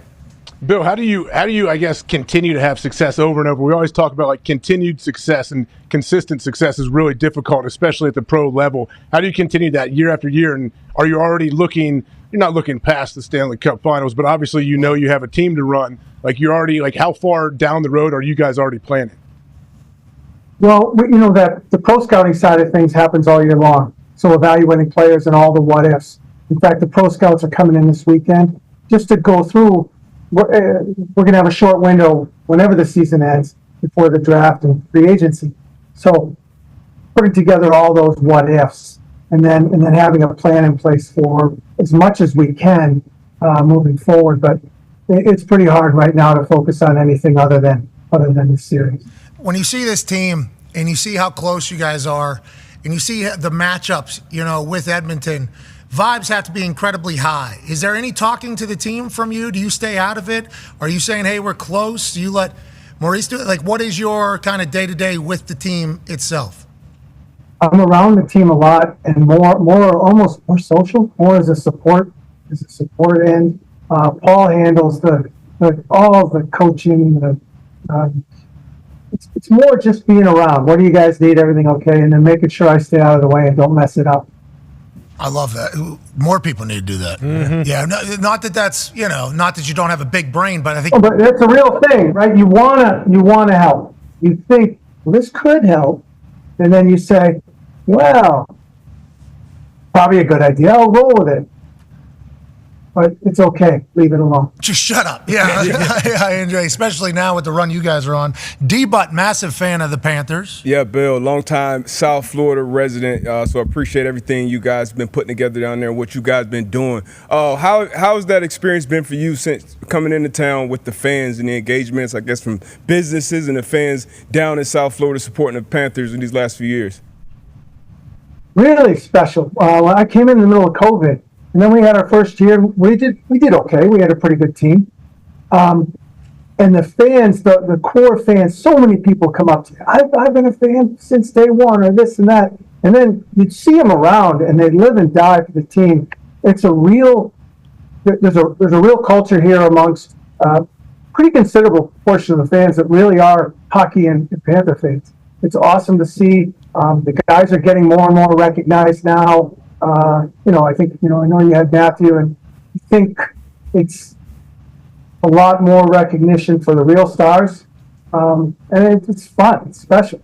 It's a great place. Like, everybody gets along. They're starting to barbecue before the games in the parking lot and have the tailgates. And it's a blast. Do you sell to potential free agents or somebody? Like Kachuk told us that every day there isn't a game, he's on the beach. It's like not a lot of places have that option in the NHL. Or golfing. Or golfing. Like, are you talking about that whenever you're trying? Or fishing, I guess. Is that marlin yours? I was going to ask. Oh, that's a sailfish. One of our scouts caught it. And so we're going to have we had scouting meetings, and one of the scouts got a sailfish. And so we're putting it up in we have this beautiful new facility. It's ginormous. So we have to put stuff all over the place, and we're going to do that for one of them, a little culture piece. Yeah, you can't do that in Pittsburgh. You can't go catch a sailfish in Pittsburgh. You can't. Are you talking about that with free agents and stuff, about what life is like as a Florida Panther? Not only are we good, our team's good, but also no state income tax and life. You're going to be on the beach. You're going to be able to catch a damn sailfish if you want to, literally out here in the Atlantic. Is that a part of the conversation in the recruiting process, or does that not work in hockey? No, absolutely. When I first came, there was this narrative that there was a country club. Guys are more worried about golf or what have you. We figured out pretty quickly that enjoy your life. Like, we ask so much of these guys in the facility, in the practice, in the game. Like, when you're outside, be happy. Go play. Go fish. Go walk your dog. Go do things with your kids outside. And the happier you are, you're gonna be prepared. If we get the right guy, he's gonna go to bed on time. He's gonna, not gonna go water skiing and run a marathon outside. He's gonna enjoy what he can and then come inside. But the quality of life is pretty significant, and not just for the players, but for the families too. And front office, I assume, and coaching staff, the entire building. I might have gone on that fishing trip with the scout. Oh, yeah. Did you? Yeah. Supervisor. Yeah, obviously you're focusing on scouting and next year on the boat, but also if we're going to pull a sailfish in, let's make sure we're doing it properly. I got a good eye on it. I couldn't even – that's a funny thing to think about, because the question is always asked, are you happy because you win, or do you win because you're happy? And I thought it was a pretty vital point you said. If you get the right guy, like, they're going to handle themselves as a professional, and then being happy is what leads to winning, I think, personally, because you're going to work harder. You're going to want to keep this particular gig more. I think all of that kind of feeds each other. Do you agree, Bill? It does, and then it becomes it kind of each supports its own, right? You're content, you're happy, you're in a good place, life is good, and it helps you actually. Then you win, and then life gets a little bit better.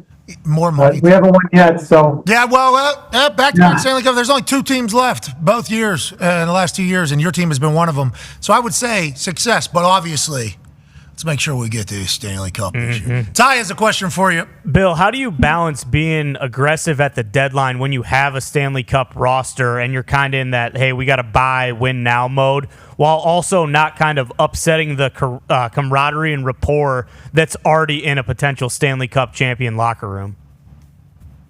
Yeah, it's a hard one because of exactly what you just said, right? Or it almost kind of relates to what I said before. You don't want to do too much. If it ain't broke, don't fix it.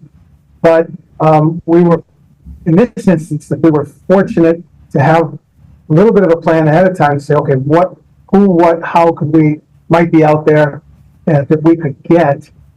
Use Kyle Okposo as an example, who's a character guy, whether he's dressed or not dressed, he's in the lineup, he gives guidance, he gives support. So it's important, but it is a fragile equation because sometimes it's really hard for guys to come in. They want to get acclimated and boom, it's over.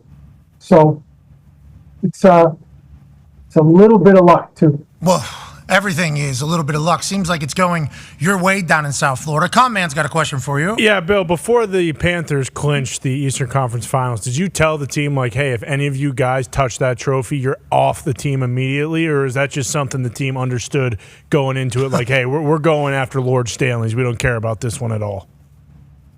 Well, last year they grabbed it, and I rather appreciated it. Thought it was bold. I was like, that's awesome. And then I came down this year, and I didn't know what they were going to do. In fact, someone had asked me, media, what do you know what they're going to do? I said, no, I'm not going to ask. And I got out there, and then I think tells a little story about our team and actually about Matthew. So usually, like for the picture last year, the players won. It's their thing. And we just kind of stayed on the bench and went to the locker room. We were going to do the same thing. Matthew turned to Paul and said, no, everybody. And hell yeah, it was pretty cool. So then when we were going back there, they're screaming, don't touch it, don't get close to it. So that's when I knew. I like that the team is like, hey, GM, let's go. We're getting head coach. Let's go. We're getting photo. And also, don't fucking touch it. Okay? This is, everybody. Yeah. Mrs. Teresa Viola, she came. I think the grandkids came. It was awesome. It's kind of how it is. Just everybody's involved.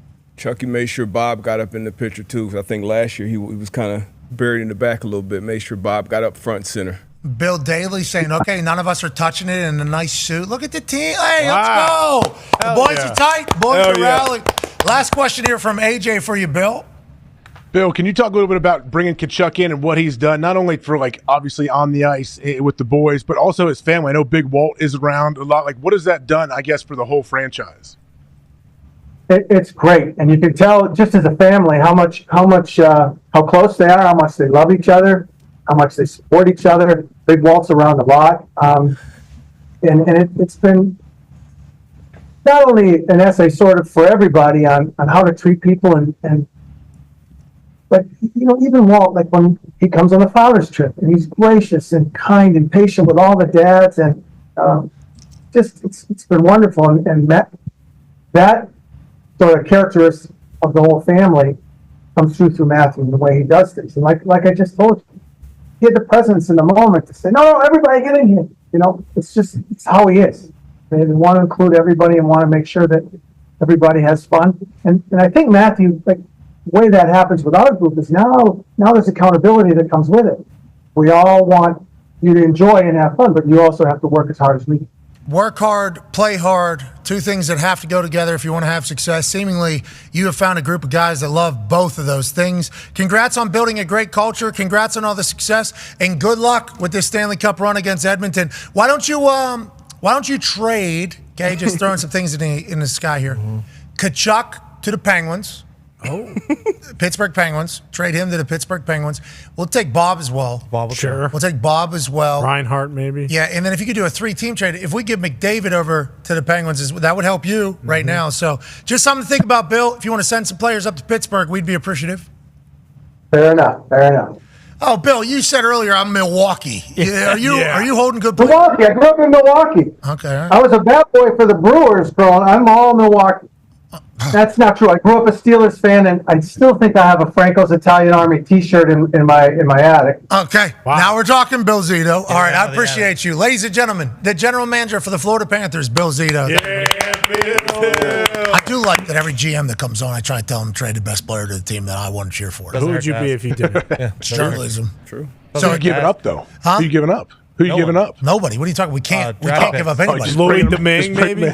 Draft picks. 2031 first-round draft pick. Okay. Classic. Just like the Suns. The Suns, the Phoenix Suns have. Let's go for, thank you to Bill Zito for joining us. All about culture down there at Florida Panthers. Seems like they got it all. Love that. They're kind of similar to the Miami Heat. You know, like when you look at like South Florida teams, like tough, physical, scrappy, obviously talented. I think as far as the talent side, Panthers are definitely more talented at this point in the game. But Heat, Panthers, I feel like their cultures are very similar.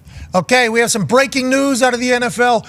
Christian McCaffrey has signed a 2-year extension for $19 million per year, says sources to Adam Schefter. McCaffrey will receive an additional $8 million over what he was scheduled to make for the first 2 years, while adding $24 million in guarantees. The deal was negotiated and confirmed by WME Football, who has been on a couple different tweets over the last couple days, getting deals done. I believe Justin Jefferson, also WME. Congrats to Christian McCaffrey. We didn't think about him. Thought Ayuk, because they got the Juwan Jennings deal done. We thought Ayuk was potentially going to be next over there. Instead, it was Christian McCaffrey needs to get a little bit more money so that we can pay him a fair market share for what he does for our team. Now, obviously, you would think like John Lynch, Kyle Shanahan feel an obligation to take care of their guy who has been their bell cow since getting dropped in there. But now this raises so many more questions. First of all, congratulations to Christian. We're happy for him, AJ. He's a dynamic player.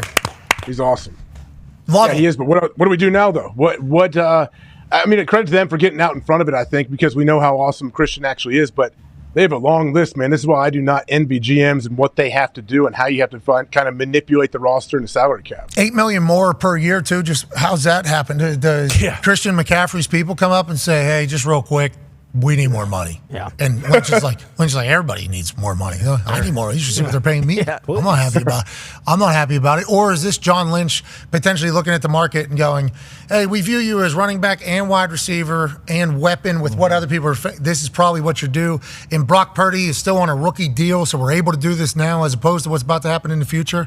I do wonder how this plays. I know. It is interesting. I don't think has anyone gotten close to Christian McCaffrey? I know No. Barkley just got a new deal, but I don't think he was anywhere near to that. Like, to your point, he is, he can be used anywhere. He can be a running back. He can be a wide receiver. And he means so much to that team. As dynamic as they are and as great as Brock Purdy is, it starts with that run game, C-Mac, and then once he splits out, he's always a matchup nightmare. So Christian was at 16 a year, which was the highest paid running back. Second was Kamara at 15, Jonathan Taylor at 14. So now he goes to 19, which puts a decent little gap in there. Yeah, and will somebody else try to utilize that as negotiation, or will we see the same standstill on the running back market, except for if you're Christian McCaffrey, who is their weapon? That he is their, now granted, got a lot of explosives outside and a tight end position. And Brock Purdy's been able to hit them all perfectly. But all of it goes because there is a real fear of what the hell Christian McCaffrey is about to do. And I guess that's what they're doing. They're putting their money where their mouth is. Well, with him, right? This is kind of all she wrote for Brandon Ayuk. There's kind of no way that they're bringing him back in. Also goes to the point that they drafted a first-round wide receiver. See, Brock Purdy's deal affords you a lot of movement. It gives you a lot of opportunity because he was last pick so not only rookie contract, worst rookie contract. That is at the highest paid position at quarterback. That's normally eating 20% of salary cap. So you have a lot of room to wiggle with whenever you have Brock Purdy at your quarterback.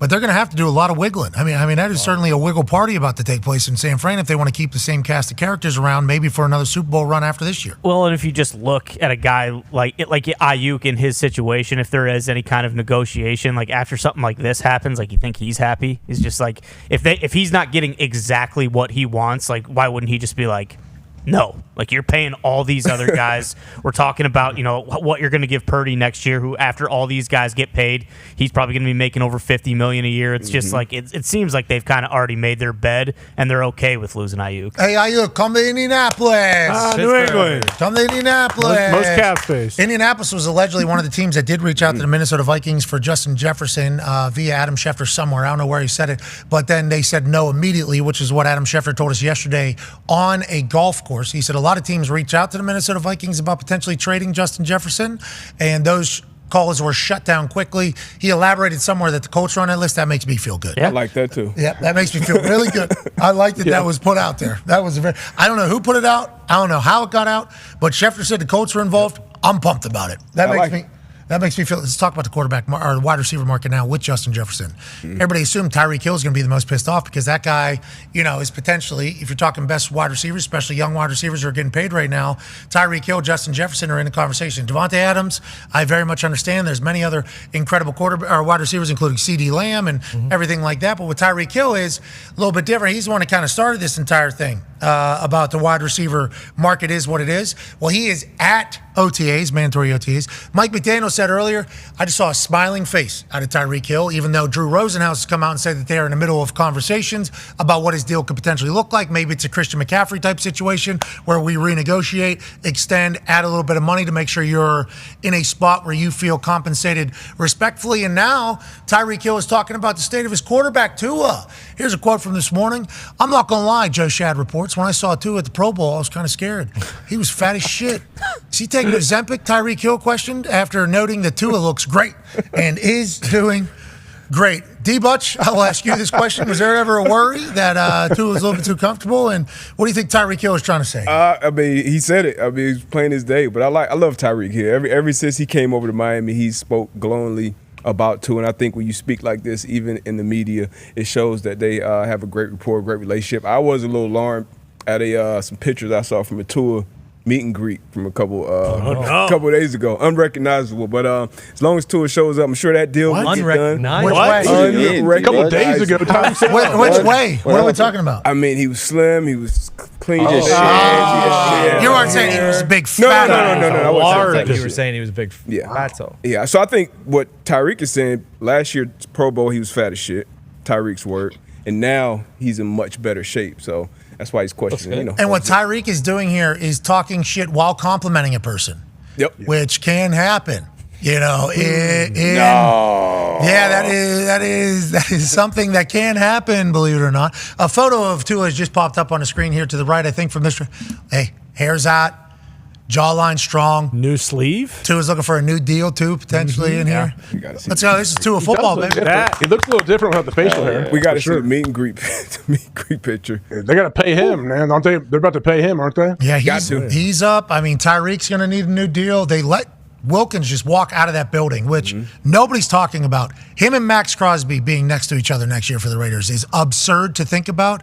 Gumpy, whenever you hear this type of rapport from the Dolphins, especially with a couple guys that are potentially up for contract, I don't want to say disputes or negative reactions, got to be good about this Dolphins team. Remember, hung 70 on a team last year. Yeah, like I said it at the end of last year, I know it didn't end how we wanted it to, but I do love this team. I love the players that we have. We also have $18 more million after the June 1st pass because X is off the paycheck there. I believe we do have the meet and greet video from Tua at Macy's. Pause. What is it? He does look different. What is it? Pause. Okay, so can we zoom in a little bit? He looks lean. He's definitely lean. Does look lean. How happy he I thought he might be the guy on the right for a second. Look at those teeth. Why do you wear his own jersey? See, that's not him. He's the one on the left. Our quarterback wouldn't do that, Nick. Look at those teeth. So I do love his teeth look great. And the other sleeve. Look how happy he looks. I mean, just everything here, makes me believe the Tua is in a great spot. In a great space. And remember, I believe what was reported is that they came back with the conclusion that it wasn't his body weight that was causing the potential concussions, it was how he was falling. So whenever he did jiu-jitsu last offseason, they realized that worked, that paid off. You don't have to be 60 to 70 pounds overweight. You actually just need to know how to fall better. So now we're talking about potentially an explosive, a more reactionary Tua, maybe a mobile Tua around the pocket, expending time for those weapons that they have, Waddle and Tyreek. This could be great news for the Dolphins with how great Tua looks and how in good shape Kind of he is. who he was in his early days at Alabama. He was more of a scramble, find guys quarterback, and then he had those injuries and he put some weight on. But if he gets back to those, that's a good looking Tua. And nobody's talking about Tua to become the number one scrambling quarterback in the NFL. But if he can move, why not? And if he can still have that accuracy and able to do their thing, good luck to the Dolphins as you got a reborn Tua Tagovailoa, who's still going to be able to sling it no matter how thin he is. You would hope.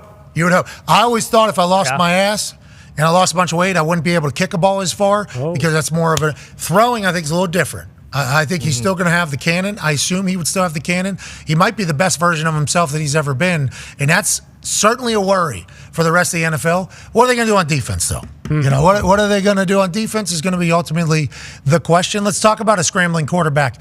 Lamar Jackson loses out on $750,000 of his new 5-year, $260 million deal with $185 million in guarantees. NFL on CBS reported that due to the 80% of offseason workouts clause in Lamar Jackson's new contract that he will not be able to hit because he's already missed at least 21% of the offseason workouts, he will miss out on a $750,000 bonus. Now, obviously, $750,000 sounds like a lot of money. You go into a gas station, grab a scratch off, and hit for $750,000, you're going to remember that day for the rest of your life. Yeah. If you get paid $750,000, you're going to be paid forever. Lamar Jackson obviously knew that this was a clause, and he decided, well, this money's already out of the contract. I'm good with my contract being worth $184 million and $250,000 in guarantees. Don't say we love it. You know, you can show up for 80%. You can kind of make that happen. But also, if you're in South Florida and you want to continue to work out with your guy, you do your thing. I saw a lot of people judging the fact that he's his own agent and had this amount of money in there as the bonus, because you could have that down at $50,000, $100,000, which some people do. $750,000, pretty significant, but not in the grand scheme of what his contract is. Yeah, very significant. But I think when he signed the deal, it was the richest deal ever. And to your point, I'm sure something maybe came up in the offseason, or maybe just decided he would rather spend his time training down there. I know he was one of the quarterbacks as well who has slimmed up and lost a lot of weight this offseason as well. So obviously he had a plan. He had something going on with his trainer down in South Florida, but don't think this will be an issue going forward with the Ravens in this offense. $750,000. A lot of money. Stays with the Baltimore Ravens. Who was saying he should have had an agent? Mike Florio was talking about how if he had a good agent. It's valid. Not because people have ever lost out on clauses before. Nah. That was the first time, right? That was a classic Florio tweet, though. Yeah. Classic. They knew. He knew when he had it in there that he's not going to be at 80%. Yeah, that was already decided upon. I don't know if they know. Yeah, go ahead. Did they do that? Sorry, they knew when our first day of OTAs or whatever they call them now, they would say, hey, you can miss 4 or you can miss 5 OTAs and still hit 75 or 80%, whatever your percentage was to get your bonus. I do think I remember the math being done publicly. Now, for me, I got a beer, dude. So, I don't really have free money. Yeah, I don't really have the option. I was making the $500 check that they pay during the offseason, which is why everybody just assumes that the NFL is very okay with giving up anything in the offseason because it costs them nothing and it pays nothing. So, Lamar Jackson back better than ever, but not at 80% of the offseason. Is he fully committed to the success of the Baltimore Ravens? Well, maybe he thinks it's second year of my offense. I don't need to come this year. Oh, Lamar Jackson doesn't need to work. They're lazy. All we're going to do is... That's called journalism, what we just did. Being negative pricks. From what I've learned, that is called journalism, what we just did. But maybe the fact is he feels like what's better for the team, and everybody probably feels like, hey, you be the best version of you. That's going to help us out a lot. Everybody knows you're the leader of this team. Everybody loves you. And he's obviously been there. We've seen video of him and Derrick Henry connecting and others. It's like, I'm excited to see this Lamar Jackson this year in this offense with Derrick Henry still in the back. I mean, with Patrick Ricard. Ricard. Yes, Patrick Ricard. And Derrick Henry lined up behind him. I mean, it's just like... Andrews likely has tight ends, too. How are you even supposed to stop that? But is this the difference between Lamar Jackson and LeBron James, would you say? What's that? You know, LeBron would probably be there for his OTAs, his voluntary workouts with Lamar. Whenever you think about LeBron James, you automatically got to talk about Michael Jordan. Well, that's true. Is this the difference between Lamar, Michael, and LeBron? MJ would be there. We saw The Last Dance. What show are we doing? What show is this? He never asked anybody. This is journalism, you asshole. Got to compare it. Yeah, I mean, go. I'm sorry. Go ahead. You tell us. LJ, MJ, which one are you taking to lead the Baltimore Ravens this year?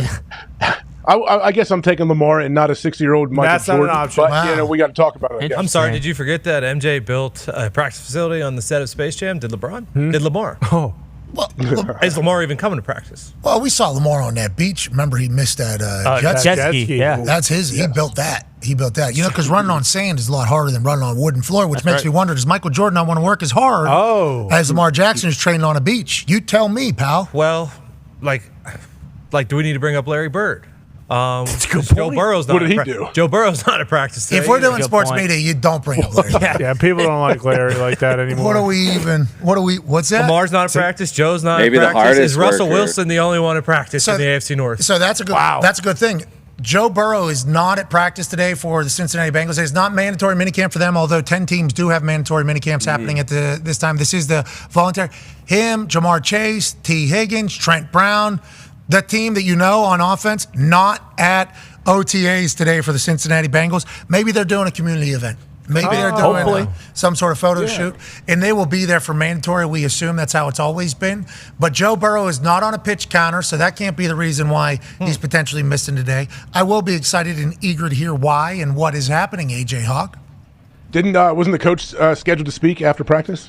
We're just getting news. It was a scheduled day off. Oh, okay. It's very nice of the team. First day. Taking G days in the OTAs, I love that. Yep. I love taking a nice G. Don't even have to go out to our facility underneath the highway. No. Don't even have to do that. Just stay inside, hang out, have that delicious food that they serve in the Cincinnati Bengals. Oh, yeah, Of course, hot dogs. the slop out of the janitor bucket. That's not the modern Bengals. That's in the past. So Back in the scheduled day. day off. Much better. That New did restaurant. Aren't the quarterbacks normally like still Yeah. there though? They're still at practice. They just don't throw. There's off-season things that happen. Like there's been days where I was in there where I don't think like Peyton had to do something somewhere, so he might have missed a day. I think there were some of those. I think that is very normal. That's why that 80% thing is normally. Guys miss. Yeah. Is it? Go ahead. Question: is it normal? I saw Mike Tomlin. He was at Kennywood Park, which is an amusement park in Pittsburgh. They say it's the greatest amusement park in northeastern area. Really? Whole team Kennywood. Better than Six Flags? I don't hear that. I don't know if Six Flags has the potato patch, brother. Okay. Do they? They got And, Superman, brother.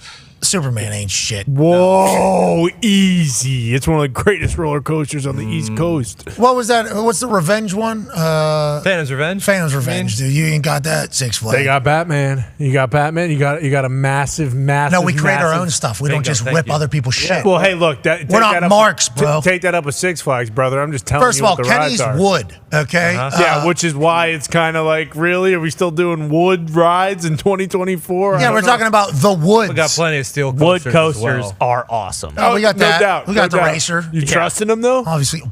Oh, yeah, that's part of the experience. I think Kennywood has like one of the oldest ones in North Yeah, they America. do. Besides that, You know what happens to old stuff in North Cedar America? Point. The only issue with Kennywood is I think it only costs like $700 to go. Excuse me. No.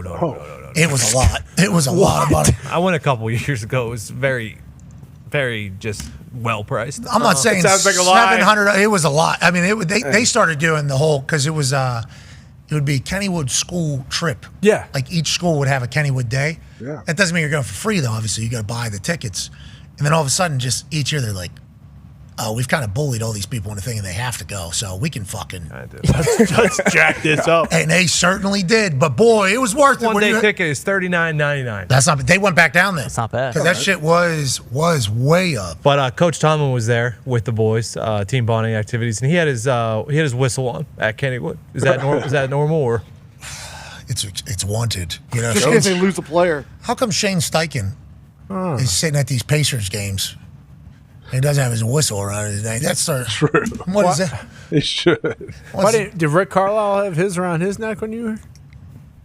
He looked like he was in the middle of coaching a game. Mm-hmm. The shoes, the pants, the combo, the hangout. We went into his office, you remember, during halftime. I mean, he was in the game at the time, but I don't think I saw a whistle.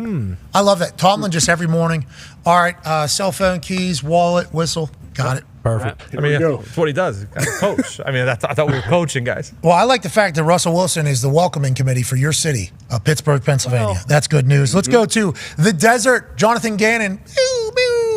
Shots. Explosives. Head coach for the Cardinals, former defense coordinator for the Philadelphia Eagles. He's talking about Marvin Harrison Jr. and his work ethic at his press conference. Yeah, he's extremely detailed. He does a lot of extra, probably too much. I'm going to be fighting him about that. And he's just like everybody else right now, kind of getting out there and making sure that he's going to make some mistakes and learning from his mistakes and, you know, understanding the thought process from Drew, the quarterback perspective, where he needs to be, all that stuff. So, yeah, I liked how he's jumped in and he's doing a good job. What are some of your downfalls? I work too hard. That's what Gannon's saying about too much. Yeah, I care too much. But the working too hard thing is kind of the story of Marvin Harrison Jr., right? Even since his Ohio State days, the general Bob Carpenter, who's a 40-year-old man who still runs sprints with these college kids somehow, he said in the morning he would go in, 5:30, 6 a.m. Marvin Harrison Jr. is in there on the jugs machine before the workout. And then at night he would go in, 5:30, 6 o'clock. Guess who was still there on the jugs machine? Marvin Harrison Jr. His dad is kind of giving him the game like, hey, hard work is the thing that will make you the best or be great. And he is certainly taking it to heart. That's why whenever he doesn't run a 40 and he doesn't jump and he doesn't work out his pro day and he doesn't do shit, there's some NFL teams that say, we don't care. We know what this guy's work ethic is. We've heard about it. It's almost to his detriment is what he's saying about a rookie. I love hearing that about Marvin Harrison Jr., AJ Hawk. Yeah, you definitely love to hear it. And it's not truly a worry. I mean, the coach says, yeah, he's worried that Marvin's going to be running 100 extra routes at night and he's going to pull a hammy or something. That's what you worry about, but you're not truly worried. Like, you want to be, like, coaches want to have to pull you back, not push you forward. They don't want to have to tell you to go do more. They want to be able to, hey, it's all right, yeah, and I think you've done enough for today. Let's just shut it down and rest those legs. Rather have to say, whoa, instead of go. That is kind of the difference of this entire thing. D-Butt, he's a guy, though. You got to see him up close and personal, obviously, down in Georgia. And then I think, did you see him again? No. That was the only time I saw him at Peach Bowl.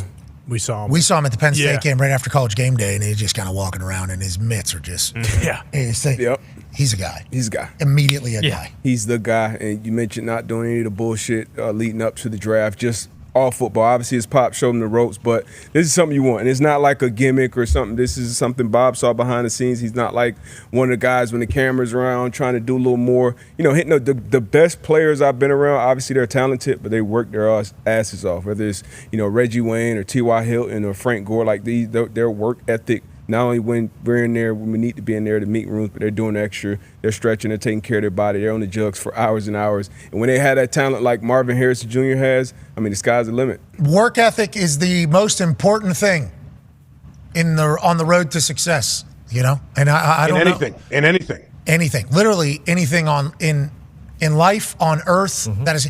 Now, granted, there are some people, who get dropped into this world just, kind of on third base. Austin Rivers. Of course. He didn't deserve that. No, I'm sorry. He did not. I mean, we were just talking about it last week. So he did not deserve that. But there is some people, obviously, and that's very nice for them. And you might see them on the internet. But for a lot of you kids out there, a lot of you kids out there, work ethic is the thing that you should want to keep in your soul, in your life. Because if you would have dreams or aspirations of going anywhere, that is going to be the differentiator. That is just kind of how it is. I was asked if I wanted to be a part of like a children's book or something like that. Yeah. And I said no. But then I automatically had like a thought about like, if I did have a kid's book, what would it be about? It's like, well, it would be about a little kid that just fucking works his ass off. Like, how do we get a story into kids across the country and the world? Like, hey, all of this stuff that you see on the internet is only attainable if you put the work in. Like, it's not just going to get handed to you for most people. Now, there's other people, but that is the most important thing. The fact that Marvin Harrison Jr. has it is like the main thing I think every team's looking for. Like, does this person have a work ethic? When they get money and they get time, which is the difference between the NFL and college, even though money obviously with NIL is real, are they going to be able to manage it, or do they still want to be great? It's like work ethic is what we're looking for, AJ. And Marvin Harrison Jr. has that in spades, seemingly.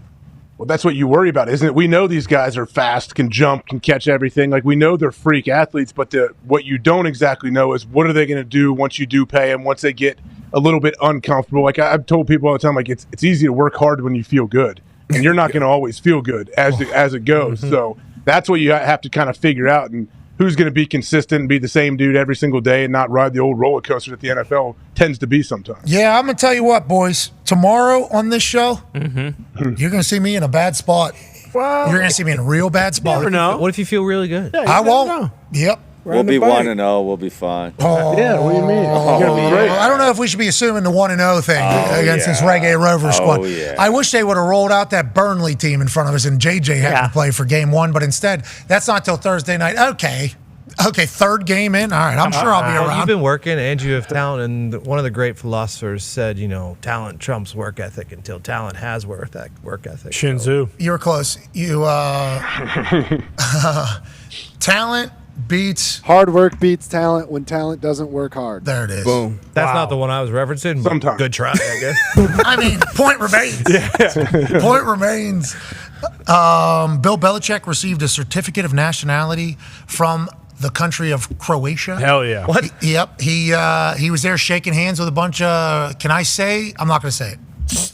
I'm not going to say what they call Croatian people. No. Croatian people. Croatian people. There you go. Yeah. No, rhymes with. Nope. I don't even want to No, say don't that. even. Yeah, Yeah, there's no point. Croatians, yes. He shook the hands of a bunch of Croatians, including the president of the Croatians, and he is now officially a Croatian. I think is what I read from Bill Belichick. Pumped up that he's continuing this victory tour on life. I enjoy everything Bill's doing, AJ, legitimately.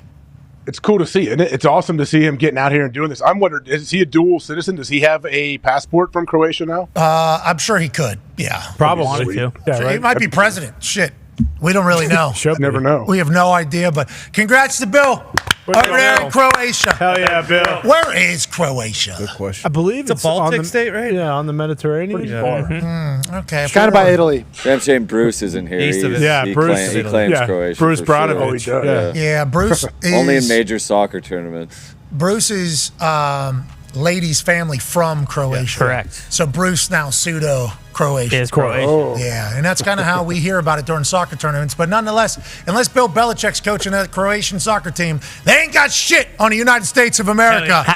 We'll be back tomorrow live from Cary, North Carolina, Crotzestown. That should be an absolute blast. We can't wait to see what muscles are torn or ACL is teared. Should be a fun one. Be a friend, tell a friend something nice. It might change their life. We'll see you tomorrow. Goodbye. Nailed it, AJ. Hell yeah. Why are you going to be in a bad spot tomorrow? Bro, game at 8:30 a.m., man. Okay, I don't know me that well. I normally work out after the day is over. And as I'm laying down to bed, my whole shit is sore, you know? But you're sleeping, you're laying down. You don't have to do anything. This one, full day's just getting started now with this particular. Just game one of the day, That night too. one might be tough. Then you got a 7 p.m. game after our show in the middle of the day. I mean, it's good news is they don't need me. The team doesn't need me, which is great news. But what happens if a couple guys get gassed and all of a sudden I have to do extended minutes? Oh, yeah. It's like, I don't think that's going to happen. I don't think Eddie Speed has ever been gassed in his life. All right, that's one guy. Brett Breck Shea, Shea, Cameron. definitely not. Blue guy. Zat Knight. I'm going to be energy. Yeah, Zat has never been tired. I'm energy on the bench for sure. Yeah. Owner, player, Coach Miola is going to be there. Joining us now, that's big news. Yes. Huge. Not happy about how it came to be. Yeah. Congrats to Florida beating Oklahoma State in Super Regional Yeah, baseball tough. thing. What does that mean, Super Regional? So when's Omaha? Regional, one. super UConn one, too. regional, then Omaha. West Virginia's taking on North Carolina. In the super regional. So if they win that super regional, they're going to Omaha. Okay, UConn won. Yes. Beat So they're in, too. Yes. Baseball? Yeah. Yeah. So is that a Big series Shocked now? to me, too. Best of three, no. Zion, or Yeah. not Zion. One of those. The purple one where the Evansville. Brownsburg? Evansville. They won their super regional. Yeah, they upset ECU. I saw that being like the biggest thing, Eastern Carolina not making it to a super regional. Let's stick with baseball. Let's go to the pros. The voice of a generation for the MLB, baseball insider and analyst for ESPN, our friend Jet Hassett. Hey, Jet. Jet, holy Gentlemen. shit, you look good. Yeah. Yeah. Yeah. Today was one of those, like, I've got a real TV hit afterwards, so I had to get a little bit too dressed up. right. No, not too dressed up. You look very good. We appreciate it. Thank you. Let's do this thing because this is huge news, and I'm excited to hear your take on this. Padres infielder, Tucupita. You got it. Nice. 2 for 2. That boy. First time. Tucupita Marcano. Boom, has been banned from baseball, is what you are reporting. He's only won 4.3% of his bets on the MLB and won 0 for 25 on bets on the Pirates while he was a part of that roster. This guy sucks at gambling, but also sucks at keeping a job. Baseball is now having their situation with sports gambling, just like the NFL had, the NBA had. Now it's the baseball's time, you think, Jet, or is this going to be a real prolonged problem potentially for the sport of baseball? Pat, I think it's everyone's time. I think with the pervasiveness of sports gambling in society right now, that this is not going to be a one-time thing. And, you see Jonte Porter getting banned for life. You see Tucupita Marcano now getting banned for life. And this is for stuff that happened in the past. And maybe there is an element of scared straight that players are going to realize. But look, you see when you walk into a big league clubhouse, every time, regardless of its spring training, minor leagues, major leagues, when you're in a professional clubhouse, you see Rule 21 right there. It is plain and simple. It is in English and it is in Spanish. And it says unequivocally, do not bet on baseball. And it wasn't just Tucupita Marcano today, by the way. It was 5 players. Michael Kelly with the Oakland A's, suspended for a year for doing it when he was down in the minor leagues. And 3 others, Jay Groom, Andrew Stallfrank, and Jose Rodriguez, suspended for a year as well. So it was, I think the most surprising element of this to me wasn't that guys were gambling. It was that they were just so brazen in how they put their names on their accounts. And they were essentially like narked out by gambling operators. Yeah, the platforms. And they were told, like Major League Baseball was told, these are the names and this is the information that we've got. And they started investigating, and now you've got 4 suspensions and the first lifetime ban for actual gambling. Like Pete Rose accepted his, but this is the first levied by Major League Baseball. According to ESPN stats and information, since 1924. It's been a century since we've seen this. And I'll tell you, it is not a surprise in the least with the environment that we're operating in and living in right now. Yeah, it's a shame. We don't like it. And obviously the players are the ones who need to maintain the integrity of sport, because once that goes down, we're all screwed. We say that to the NFL people. We say it to the NBA people. We'll say it here to the MLB people. It's like, hey, when you're done, you're going to be a better gambler than everybody. You know what though, Pat? I understand your perspective that it's incumbent on the players. We're all individuals. We all have free will. We all have the ability to say, I'm going to gamble or I'm not going to gamble. But let's not look past the league's culpability in this.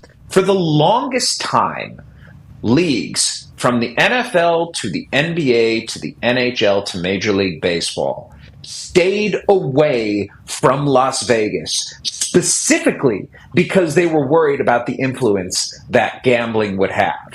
Now all of a sudden, you've got an NHL team in Las Vegas. You've got an NFL team in Las Vegas. You've got a Major League Baseball team going to Las Vegas. You've got an NBA team eventually that will be in Las Vegas, whether it's an expansion or being moved. Las Vegas is the center of all of this, and I think that has tacitly suggested to people in the sport that the embrace from the leagues has made gambling a less devious or awful thing than it was in the past. And maybe that's a reasonable thing for society to embrace, but the idea that this is all fallen on the players, no, the leagues are the ones who open this door for it to happen. Yeah, league, society. I mean, there's a lot of blame to go around for sure. We completely agree with how accessible it is and how easy it is to gamble in a lot of places now. And all you need is just to log in. But man, as an athlete, you're like, that is like one of the, so that's my angle on this entire thing. It's like, no, dude, you're absolutely right. The number one rule in baseball that you're taught is don't bet on baseball. Don't be Pete Rose. That's what we're told in football. We're told don't be Pete Rose in football. That is literally Do not bet on baseball, and it should not be that difficult. But man, when all you have to do to bet on baseball is to pull up this thing right here, and you're 2 taps away from potentially throwing away your career. I mean, that's how you have to look at it.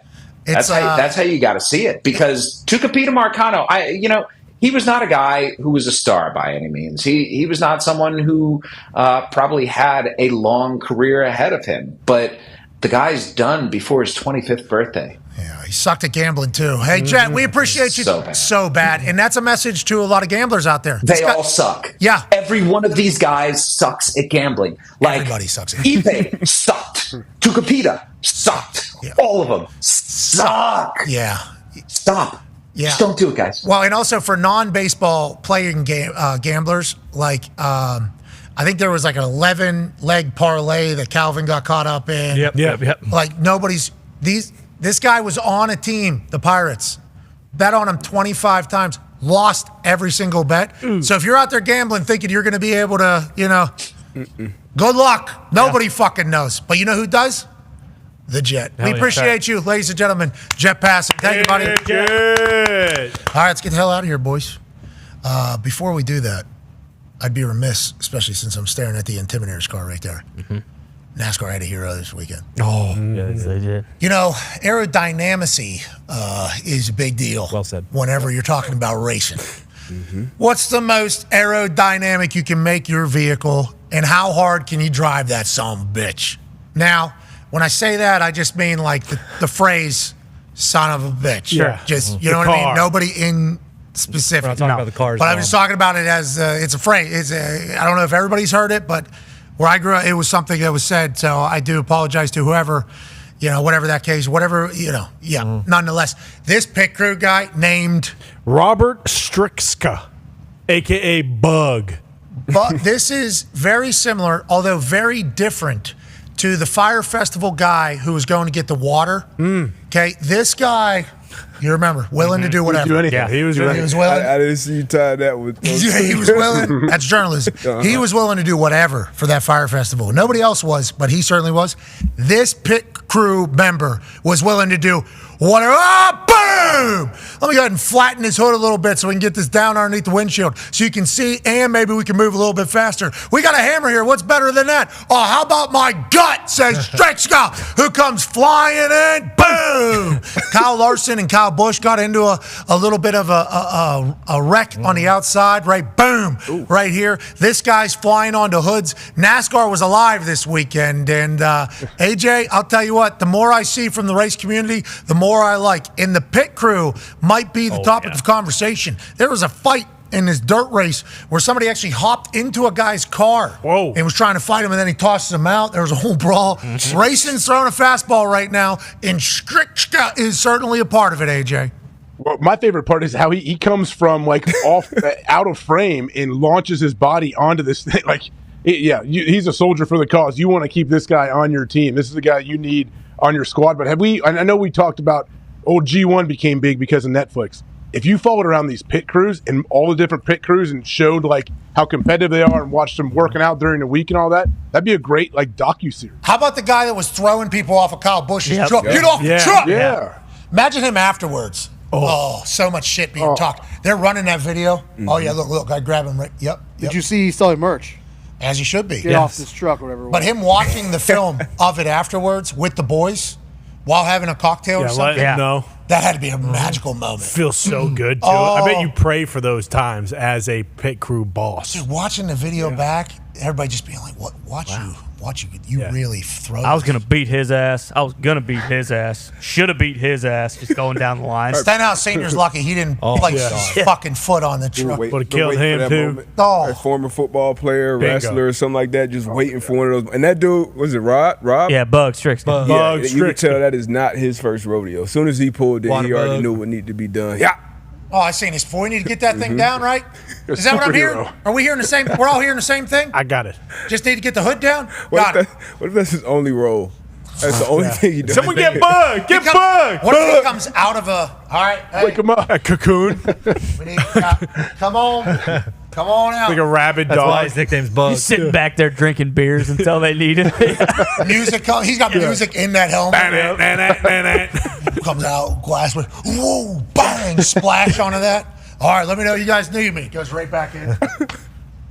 That's Bug. That's racing, baby. Hell yeah. It's a lot of fun. Speaking of racing, the production truck broke down on the way down North Carolina. Yeah. Yes, it did. For a couple hours. Oh, no. For a couple hours. Second time this week. Yeah, but it got fixed. It got fixed. It all figured out. It's going to work. Old buddy help? What's his name? We weren't in Krotz's carry time. No. I think this was in West Virginia on the trip down there. Yeah, and Krotz tried to get people not to go to help. But Crocs was calling people off. Yeah, don't you think about it. If you ever want to show your face in Cary, North Carolina, you do not help that. Sit your ass down. Anyways, truck made it down there, so we're in a good spot. I have no idea about the 1,000-foot cables and where we're going to find those at. That'll happen, though. We'll be live from North Carolina tomorrow. We got to travel down there. I got a practice session. Yeah, here we go. I'm gonna be meeting the whole team tonight. Man. I'm pretty excited, AJ. Don't need to be doing too fucking much. No. You know what I mean? Tonight's like the Saturday, like you run around a little bit, like quick twitch, get that going, wake them up a little bit. Yeah, tonight we're doing a walkthrough. Hey, what's the gig? What do I need to be doing? And then also it'll be my first time kicking a soccer ball on anything that resembles a flat field. In about 15 years or so. So that should be. I'm excited to see the pitch out there. Don't forget your kids. Yeah, certainly can't. Those nets are tiny. They are small. I know JJ's gigantic, but man, that net looks small. I was putting the ball where I wanted to put it, and I'm just hoping that I'll be able to just lower the one. Drop it down. Keep it low. Just keep it low. Give it a chance. That's Gumpy's coaching. Just put it on frame, dude. You put it on frame, it's going in. Oh, he piked it. Yeah, Piked it, pal. I am excited to say pike is a good word. You feel good about Piked that. it. That was deep out of the Classic soccer. the Rolodex. If I score in that first game, see ya. What's your celebration? What are you gonna do? I'll do a slow. Yeah. Yeah, run around, do the airplane too. Do that. Yeah, maybe slide on your knees too if it's slick. Maybe we should go. You get a good slide. I never knew how they did the knee slide because I'm not very flexible. So if I do that one, that's going to become a. You've seen the ones. Have you seen them do that? They do it so easily. All the soccer players. Oh yeah. I don't know how they do it. I used to play a little FIFA, so I saw all the different cellies. I don't know how they do the knee slide thing. I've never been able to. It's got to be wet. It has to be like a very specific. I'm assuming. I'm not saying. They do I don't that know. shit on every field. They seemingly are able to do it. That's a talent. That's a skill. I will not be able to do that. That'll be certainly be true. It would be pretty funny though if you did that and just took a massive divot out of the field. That's exactly what would happen to me. Drew McIntyre threw the top of the commentary table last night. Threw it, and the corner of it just dug a massive hole in the outside. Oh, that's ring. awesome. Huge gash taken. So literally threw it, and I saw it landing. It spikes the thing like a yard dart. And then hits the thing, and I thought it was going to stand straight up into the thing, falls down. And then he ends up going through that thing. Oh, yeah. Because he took his eye off the ball. Why is he talking to Michael Cole? I don't know. That's what he always does. That's kind of Drew McIntyre football, is that when it gets down to brass tacks, he's got too much going on, and then he loses the championship. And we love Drew McIntyre. He's been on the program. He's fantastic. But he does just in those moments just lock in just for a half a second. That's it. That's what he chases CM Punk up into a suite. Yeah, got him there. CM Punk's already down there. He leaves the arena. CM Punk's already there. Finally wins it. Rubs in CM Punk's face. Then what happens? Loses it to Damian Priest, who cashes in. People thought he forgot how to cash in his Money in the Bank. They didn't even know if Damian Priest remembered that he had the cash our Money in the Bank thing they were talking about. Then he loses it. Then last night he's coming out to fuck some shit up, and he gets distracted by Uncle, ends up through a table. It's like, hey, bud. Hey, come on, walk in, which is going to be my message to Concave SC tomorrow. Boom. Oh, yeah. Boys, we're playing against the fastest island on the planet. I tell you what, those boys seem very confident in the little clip I watched. They did seem pretty calm, didn't they? I mean, there wasn't a lot of... Yeah. I couldn't see the size of them, though, but I also don't know the size of my team just yet. So... I'm Does trying size matter that much? Like in soccer, you want some bruisers? What do you need? Smaller field here, so need size. Depends on the league. I do think, depending on your style of play, you're going to ping it around, or how are you going to do it? This whole thing. But I think with how small the field is, size could work to advantage. Now I don't know if being 245, 250 pounds is necessarily the right move, which I'm showing up at, and just in soccer in general, but. I've been told that the field will look and feel smaller than I could imagine. Okay. And that's. I mean, if the goals are any indication, it's. Don't we think small field, big goal, 7-on-7? I like that. Cool. No goalie, too. Take the goalies. Need goalie. Beating the goalie is a big part of the feeling of scoring, Yeah, I guess. So I think, bigger goal would be cool. Bigger goal. Not even full size, just bigger than what they are using. Taller goal. Make it 18 feet tall and not as wide. 18 feet, okay. Probably pretty good idea. So if you could just ship it high, good idea. No, 12 feet, because a goalie can get his hand on a 12-footer and pop it over the top. I think 10 foot probably, or 9 feet probably good, but just wide. Yeah. Make it a little bit wider. Yeah. Make them have to defend the entire thing. Because the goalies, from what I've been told, Goalies got to play with their feet in this tournament too. Okay. I would assume, yeah. Because it's a small field. Part of it a lot. So goalie going to have to be very athletic. From what I've been told, we do have athletic goalies. Your goalie can score easy. Yes. Not Burnley. Here. You have Miola to the active roster? Or? He's Coach Miola. Okay, coach player, Bill Russell. We can sub him in, right, at goal? I don't think Tony Miola's stepping on that bitch. But he might have to if he has to. He's going to be down there, though, which is good enough for the soccer community. You're right. I mean, maybe Tony Miola does slide in the net. Yeah. What if he does just come out there? He has a little extendo clip for his hair, so it's like the old school hair. Got to wear a hat, backwards hat. Yeah. He used to be able to do Brett Michaels. I think he used to be able to do standing back flip too. I think Tony Miola used to. I bet he still can. He still can. Yeah. All right. Well, that's where we're headed. Should be a quick flight. Pumped. Down to Krotztown. We're down here in Krotztown, North Carolina. Did you get clearance from Krotz to land yet? You're right. We need to check with Krotz if the FBO is okay down there. Hopefully the pilot showed up, because if Krotz made a call, they might have just said like he did to the mechanics. Bingo. Yeah. Tim McAfee sitting on the side of the road for 3 hours. What the fuck's going on with Krotz is throwing around distraction? Think about that. Day before, we need 1,000-foot. Yeah, not like a. I mean, it couple. just shouldn't happen. That's the kind of stuff that just should not happen. That came across Krotz's desk, and he's what's his name? Jim? Fuckers think Dave Krotz. Who the fuck? Can't wait to meet him. I can't wait to say, hey, thanks for everything, Dave. You really make this all awesome. We're coming down here to the Dave Krotz TSD. I hope they paid you for this the name. I'd imagine his face is on the fucking sportsplex there. Yeah, he might be a massive. That's his. This is this man's town. Who is this guy? He's fucking Krotz, dude. Yeah. That's a Krotz football. Judge, jury, and executioner. You seen him before? I looked him up. He looks exactly like what you think. Okay. Yep. But I'm trying to envision him. I don't know if he's a little piece of shit or a big. No. Yes. No, he is a hardworking citizen from Cary, North Carolina, who just wants only the best for the facilities and for the city. And all we're trying to do is help. Now, the things he is potentially forcing us to do within 24 hours, impossible to do our particular jobs, but that ain't Krotz's worry. Not in my Krotz is small just trying to town. have a safe, good tournament to go off. And that's Krotz football, baby. That's right. And we'll be playing European football, which should be called soccer. Tomorrow morning, 8:30 a.m. on ESPN+. Pumped. Yes. Can't wait.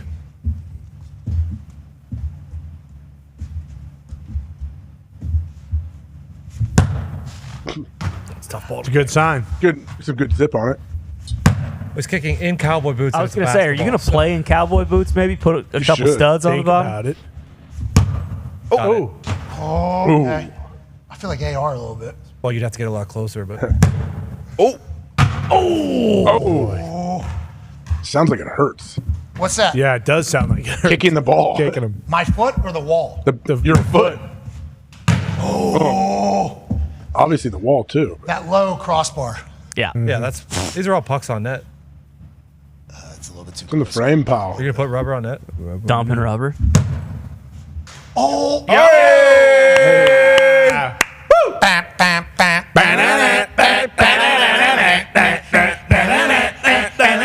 That's good vibes. Yeah. All right, let's get the hell out of here. We'll be back tomorrow. We can't thank you enough for allowing us to do this for a living. Hopefully, we're able to go live. If we're not, Tone Diggs will be live from here. We'll be live from a bus in Cary, North Carolina via FaceTime. Should be a real blast. Should be a real shit show, which is what this show is every single day. Remember, legitimately, only trying to put positive vibes out into the world through the world of sport. Sometimes, certainly doesn't happen that way, and we'll continue to try to get better. Be a friend, tell a friend something nice. It might change their life, like our friends here at Dude Wipes, who presented the road to TST, which ends tomorrow because TST begins. Get the bath for your ass. Dude Wipes. Hell yeah. And keep your cheeks clean, no matter the poop. Be a friend, tell a friend something nice that might change their life. We're in this thing together. Team on me. Let's go, Concave SC. Here we go, boys. Team on 3. 1, 2, 3. Team. Goodbye.